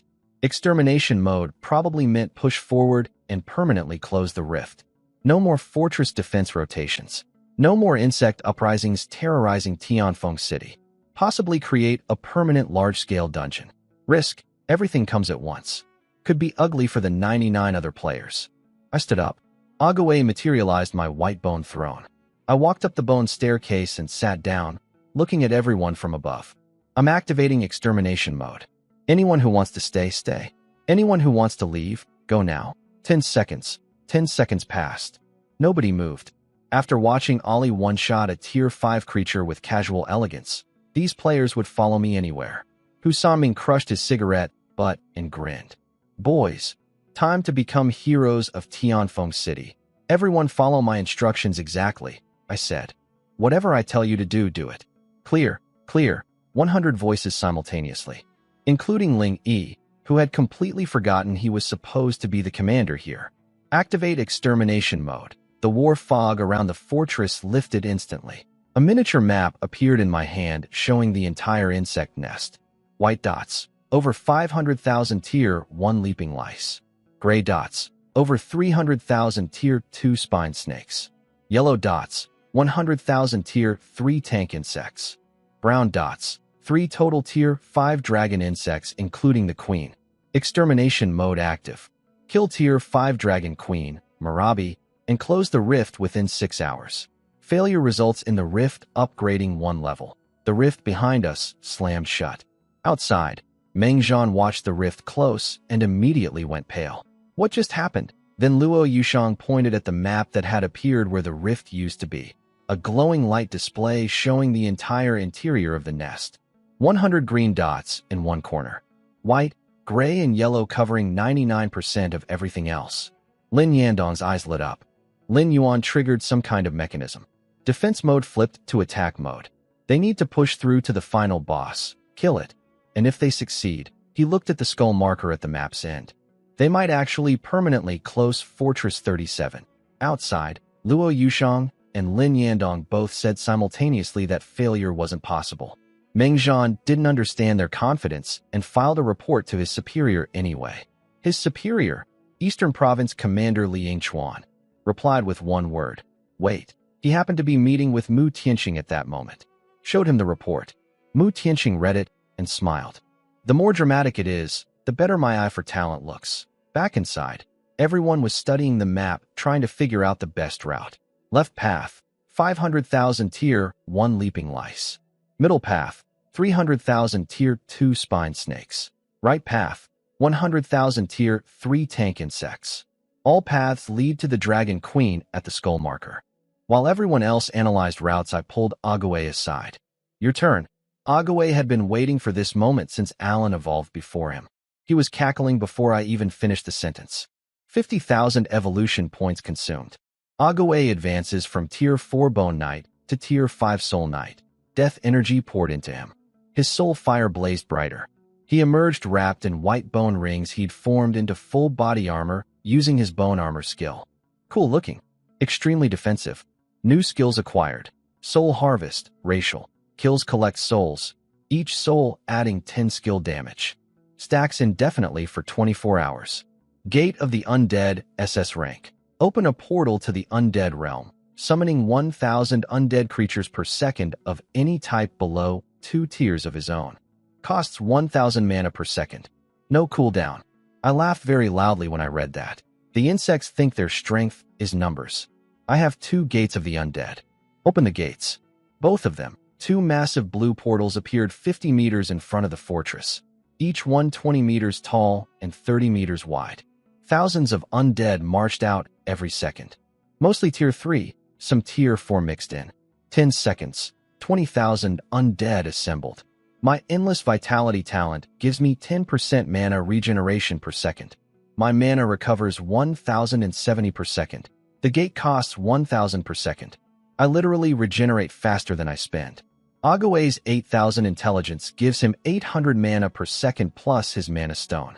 Also sustainable indefinitely. 2 permanent gates. Endless undead. The number kept climbing. 30 seconds, 50,000. A minute, 100,000. Players stared with their mouths open as the undead army grew past any number they'd imagined. I dropped the map, pointed forward. Kill everything. Leave nothing alive. The undead army moved as one. I looked at Agawe, now wearing a black robe, holding a bone staff, cackling with his whole body. It's called extermination mode for a reason. So let's exterminate everything. Right, Agawe? Cackle, cackle, cackle. My king is absolutely correct. All who stand before us shall kneel. I laughed like I hadn't laughed in a long time. This was what an undead calamity looked like. The undead army poured out of the portals and immediately crashed into the insect swarm like two oceans colliding. Every second, thousands of insects dying, thousands of undead dying, thousands more undead replacing them instantly through the open gates. Husanming accidentally swallowed his cigarette, but staring at the portal. I'm level 30, and I've never seen anything like this. His teammate. I heard he's only got a few hundred summons max. Husanming. Try a few 100,000. And the portals are still open. Within minutes, the undead outnumbered the insects. The entire insect swarm, hundreds of thousands of them, received some kind of collective signal and began retreating toward the Dragon Queen's location. Ling Yi looked at his map with pure joy. Over half the insects are gone. They're all pulling back to the queen. I was already moving. Agawe. We march. My throne floated forward. Husanming on the wall immediately yelled down. Lin Yuan SIR. Wait for US. There's too much loot for one person to collect. We'll help carry everything. Practical. Honest. I respected it. Approved. 99 players jumped off the wall and fell in behind me. They collected every attribute crystal dropped along the path without pocketing a single one. Nobody tried to steal anything. The reward for being associated with this operation was worth infinitely more than a few crystals. Ling Yi organized the collected crystals and handed them to Agawe. Agawe handed them to me. 630 crystals total. I combined them into 3 perfect attribute essences, tier 1, 2, and 3. Crushed all 3. 160 all stats. For context, a normal player needs to level up 16 times to gain that much. I did it by walking through a hallway. 10 minutes from the queen's location. No insects in sight. All massed at the destination waiting for a final showdown. I was already planning how to handle the Dragon Queen. Step 1. Don't kill her immediately. Let her keep producing tier 5 dragons for evolution points. Maximum farming efficiency. Step 2. Kill her when she runs dry. Ruthless. Efficient. Accurate description of my personality. Alan walked up beside my throne and started massaging my shoulders again. Master, you promised I could fight. You lied to me. I'd completely forgotten. After spending time with all 3 of them, I'd formed some accurate character assessments. Ollie, elegant, refined, claims to be a musician, plays violin over the bodies of his defeated enemies. Genuinely unhinged, but in a cultured way. Agawe cackles constantly, night fishes for entire nights, and has apparently decided to dress like a skeleton mage instead of a soul knight. Walks around looking like a fragile spellcaster. Enemy closes in expecting easy prey. Agawe opens his robe, full bone armor underneath. Cannot be damaged. Opponents completely scammed. Absolutely diabolical. Alan, perfectly polite and gentle in normal circumstances, will transform into a war ancient tree and stomp everything flat if insects appear or combat triggers her instincts. 2 completely different personalities. At least she's not the dangerous type when relaxed. I patted her hand. Soon. The final battle. You're the main force. No restrictions. Do whatever you want. Alan's face lit up immediately. Finally. Master is the best. I looked ahead with genuine curiosity. Honestly, I wanted to see it too. What does a war ancient tree actually look like in full combat? Outside, Mengjian stared at the map watching black dots spread across nearly 2/3 of the insect nest. What are all those black dots? There are almost 1 million of them, Luo Yushang and Lin Yandong said simultaneously. Undead. They'd seen maybe 10,000 at the Blood Ring Arena and thought that was impressive. This was 100 times that. Every undead mage on the planet combined couldn't match what Lin Yuan was producing alone. Lin Yandong was practically glowing. 1 million undead, Commander. Fortress 37 is about to become history. And Tianfeng City gains a permanent 100-person rift dungeon. He was already calculating how many new players would move to the city. Luo Yushang quietly added Lin Yuan to the inner guild chat. Messages from guild members rolled in. Mu Tianxing was already hyping him up, telling everyone to make friends now before he got too powerful to ask for favors. Inside, I reached the final area. Dragon Queen visible ahead. 500,000 insects massed around her. 2 freshly hatched Tier 5 dragons flanking her. She'd just finished producing them right as I arrived. I counted all the Tier 5 dragons present. 1, 2, 3, 4. Plus the queen makes 5. Perfect. Keep hatching. I have all the time in the world. 50,000 evolution points each. More babies means more upgrades. The queen apparently understood the thread in my words. She let out a piercing shriek. 500,000 insects activated Swarm Berserk, tripled in size, doubled attack power, 50% faster in every way. 3 minutes before they all die from the self-destruct effect, they launched a death charge straight at my undead army. For Tier 5 dragons flying overhead, 500,000 berserk insects on the ground. The pressure was intense enough that the professional players behind me were struggling to breathe normally. Interesting, I said. I snapped my fingers. Agaway burned every point of his mana in one burst. Bloodlust. 700 meters of coverage. Every single undead in the entire army lit up red simultaneously. Agaway cackled. The undead roared back at the insect charge. 100 voices, 1,000 voices, 1,000,000 voices combined into a sound that shook the air. The insect's berserk momentum visibly faltered. I pointed at the Dragon Queen. Alan, see that queen over there? That one I want alive. Everything else, kill them all. Alan had been waiting for this exact sentence since we entered the rift. She leaped from beside my throne. Her body erupted in brilliant green light. Release your fury. Warhorn. Alan transformed mid-leap. A 50-meter-tall war ancient tree slammed down onto the battlefield. Her first move, War Stomp. 50-meter radius. Everything in range. Insects and undead crushed instantly. Disgusting insects. Disgusting undead. All of you die. She was laughing maniacally while doing it. I put my hand over my face. Knew it. Agaway cackled nervously and immediately reorganized the undead formation. Alan had zero concept of friendly fire. She just stomped approximately 10,000 of our own skeletons into dust. Ollie reached for his sword to go fight the Tier 5 dragons. I waved him off. Let Alan handle it. Ollie paused. Thought about it. Had Agaway build him a bone wall to sit behind. Pulled out a piano. He started playing Chopin or something while the battlefield raged 50 meters away. Everyone in the vicinity stared at him. Ling Yi opened his mouth. Closed it. No words existed for this situation. Alan stomped and shook and smashed her way through half the insect swarm.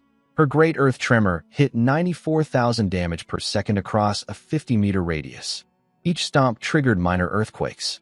The 4 Tier 5 dragons tried attacking her from different directions. Minus 6,800. Minus 1,324. Minus 1,236. Alan's war ancient tree form has 900,000 HP and 16,000 defense. Plus endless vitality regen. The 4 dragons combined dealt maybe 20,000 damage per second. Alan regenerated more than that every second. She didn't even notice them hitting her. The dragons couldn't hurt Alan. Alan couldn't hit the dragons. They were too fast, dodging every slow lumbering attack before it landed. Annoying flies, Alan muttered. She turned and looked at the Dragon Queen instead. The queen was lying on the ground, unable to move, belly swollen, actively hatching more dragons while eating corpses and bone fragments for energy.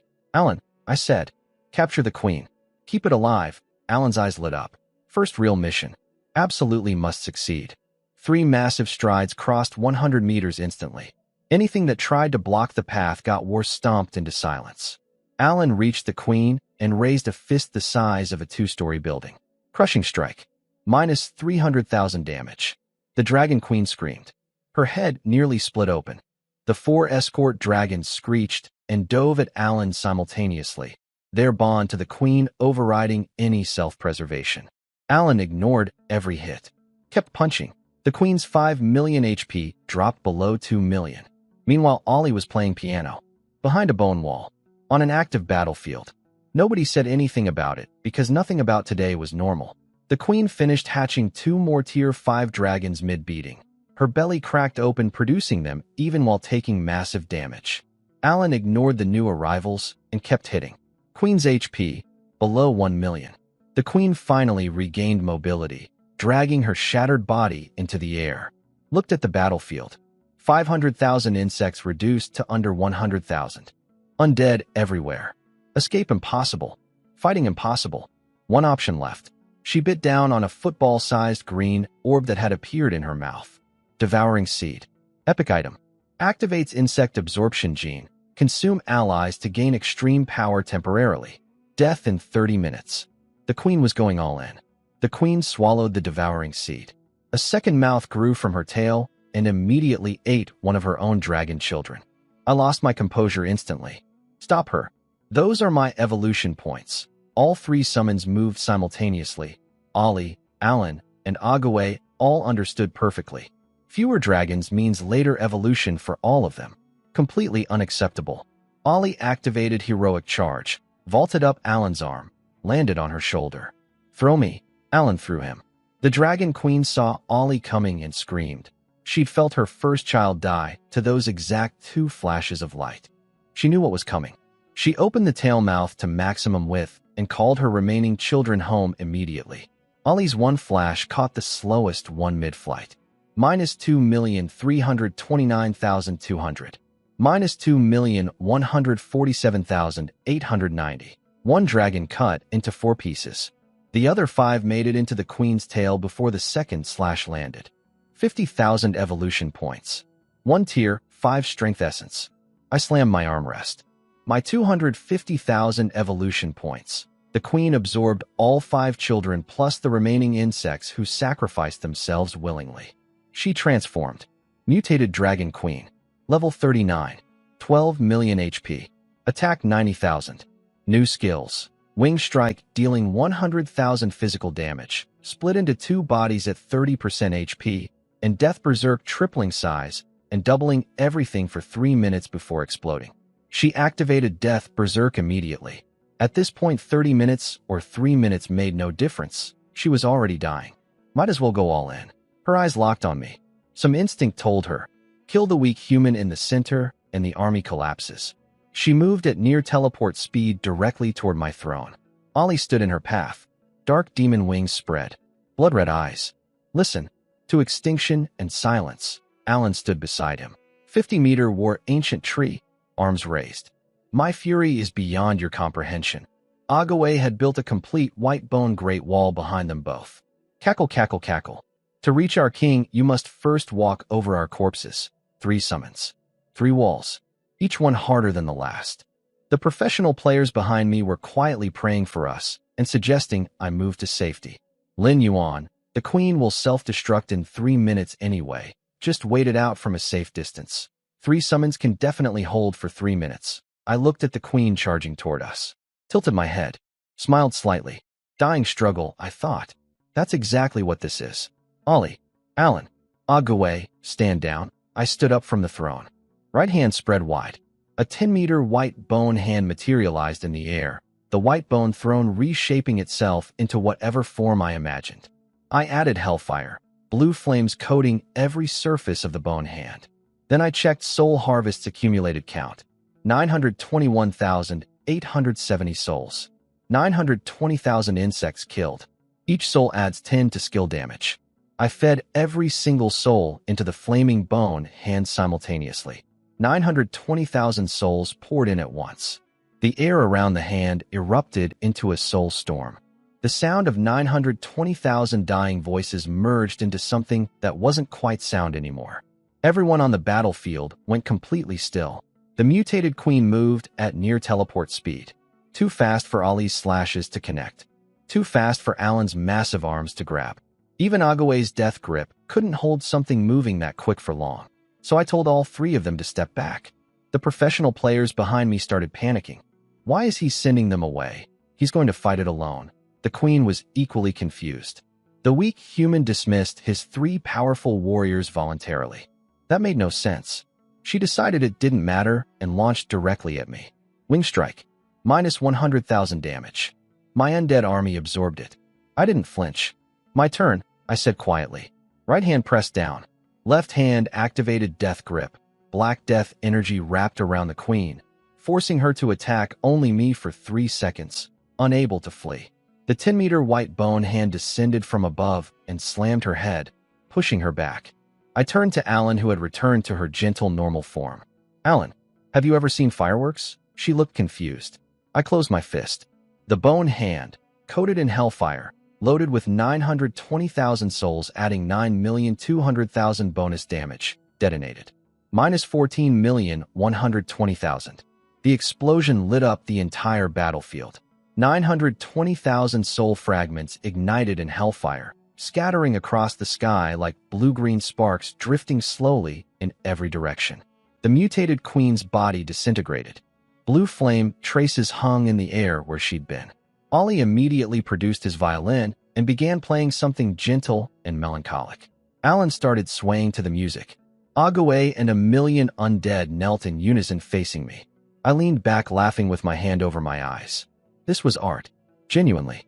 Notifications cascaded. 60,000 EXP, 50,000 evolution points from Queen, 16,000 for completing the fortress, 100,000 perfect clear bonus for exterminating every single insect.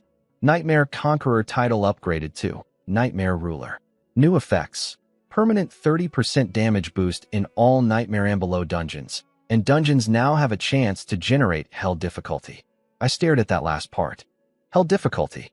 Higher than Nightmare. More evolution points. And honestly, Nightmare has been feeling a little easy lately. A dungeon installation crystal appeared. Fortress 37 installation crystal with 2 trait slots. Traits drawn. Call for aid. Summon 1 cleared player as an assistant daily. And Swift Feet. 30% movement speed boost inside. The call for aid trait made me pause. If players choose me as their daily assistant, meaning they get a version of me fighting alongside them based on my recorded performance here, they wouldn't need to do anything at all. Just watch. I think I might actually become famous from this one, I said to nobody. Loot from the Queen. Tier 5 Perfect Essence. 500 all stats. Used immediately. And an epic tier Seed of Life accessory. 50,000 HP. 20% max HP bonus, and 10% of max HP converts to attack power. Custom made for Alan. She'd be essentially unkillable and hit harder the more HP she stacked. I gave it to her. She was thrilled imagining her next fight. Final prompt. Hide your name from the clear announcement. Obviously not. Congratulations to Lin Yuan's team for perfect clearing Fortress 37 Nightmare difficulty in 1 hour 12 minutes. Let US celebrate. The announcement played. 99 professional players snapped back to reality simultaneously. What just happened? I saw fireworks. There was a boom, and the mutated queen just ceased to exist. Beautiful fireworks, honestly. Lingy stared at me with an expression I can only describe as a man whose entire understanding of the world had been quietly dismantled. A level 20 unadvanced summoner. 14 million damage. In one hit. He'd thought I dismissed my summons to use the undead army as a distraction. Wrong. I dismissed them because they were in the way. Outside, Lin Yandong slapped his knee and declared victory. Meng Zhan quietly said, "This kid is genuinely supernatural." Luo Yushang just watched the map with soft eyes. 10 minutes passed, and nobody came out. Lin Yandong started getting anxious. Inside, where the Queen's skull marker used to be, a green portal had opened. Through it, a pair of cold, merciless eyes. Destroyer Kalaka, Tier 7 King Class. Level. Undead. His voice came through. I could feel his rage, even through the portal. Apparently Kalaka is the #1 general under something called the Corruption Empress. He'd conquered countless worlds. Today, a level 20 unadvanced summoner had ended his fortress. He decided to give me a warning speech. Human, you got lucky this time. Next time you won't be so fortunate. Remember, you have angered the greatest king under the Corruption Empress. I am Destroyer Kalaka, He stared at me with full king-class pressure radiating through the dimensional barrier. Even through the portal, everyone could feel the weight of it. I tapped my armrest lightly. Moron. Your mother definitely kept the placenta and threw the baby away. Look at yourself. All that powerless rage on your face. Greatest king can't even handle an unadvanced level 20 summoner, and you're here making threats. You say I got lucky. You couldn't beat me. And you have the nerve to bark through a portal like a dog? Come out and fight me directly if you actually have the ability. Trash. Kalaka's entire body was shaking. His eyes were practically on fire. But he couldn't do anything. I'd completed the dungeon. The rules protected me. He was literally impotent with rage, and we both knew it. Human, I will remember you. The portal slammed shut. Don't leave yet. I called after it. I wasn't done. I sat back with a faint smile. Just chased off a Tier 7 King-class entity, like shooing away an annoying fly. I'll remember you too. Next time we meet, I'll just run you over. The exit portal opened. All 99 players lined up in 2 rows, and watched me walk out first. As I passed, Ling Yi glanced at the contribution leaderboard one last time. 1. Lin Yuan, 1,237,020 points. The other 99 players combined didn't reach half that number. Ling Yi closed the screen with a pained expression. Why did I look at that? I stepped out. Lin Yandong greeted me with his biggest laugh.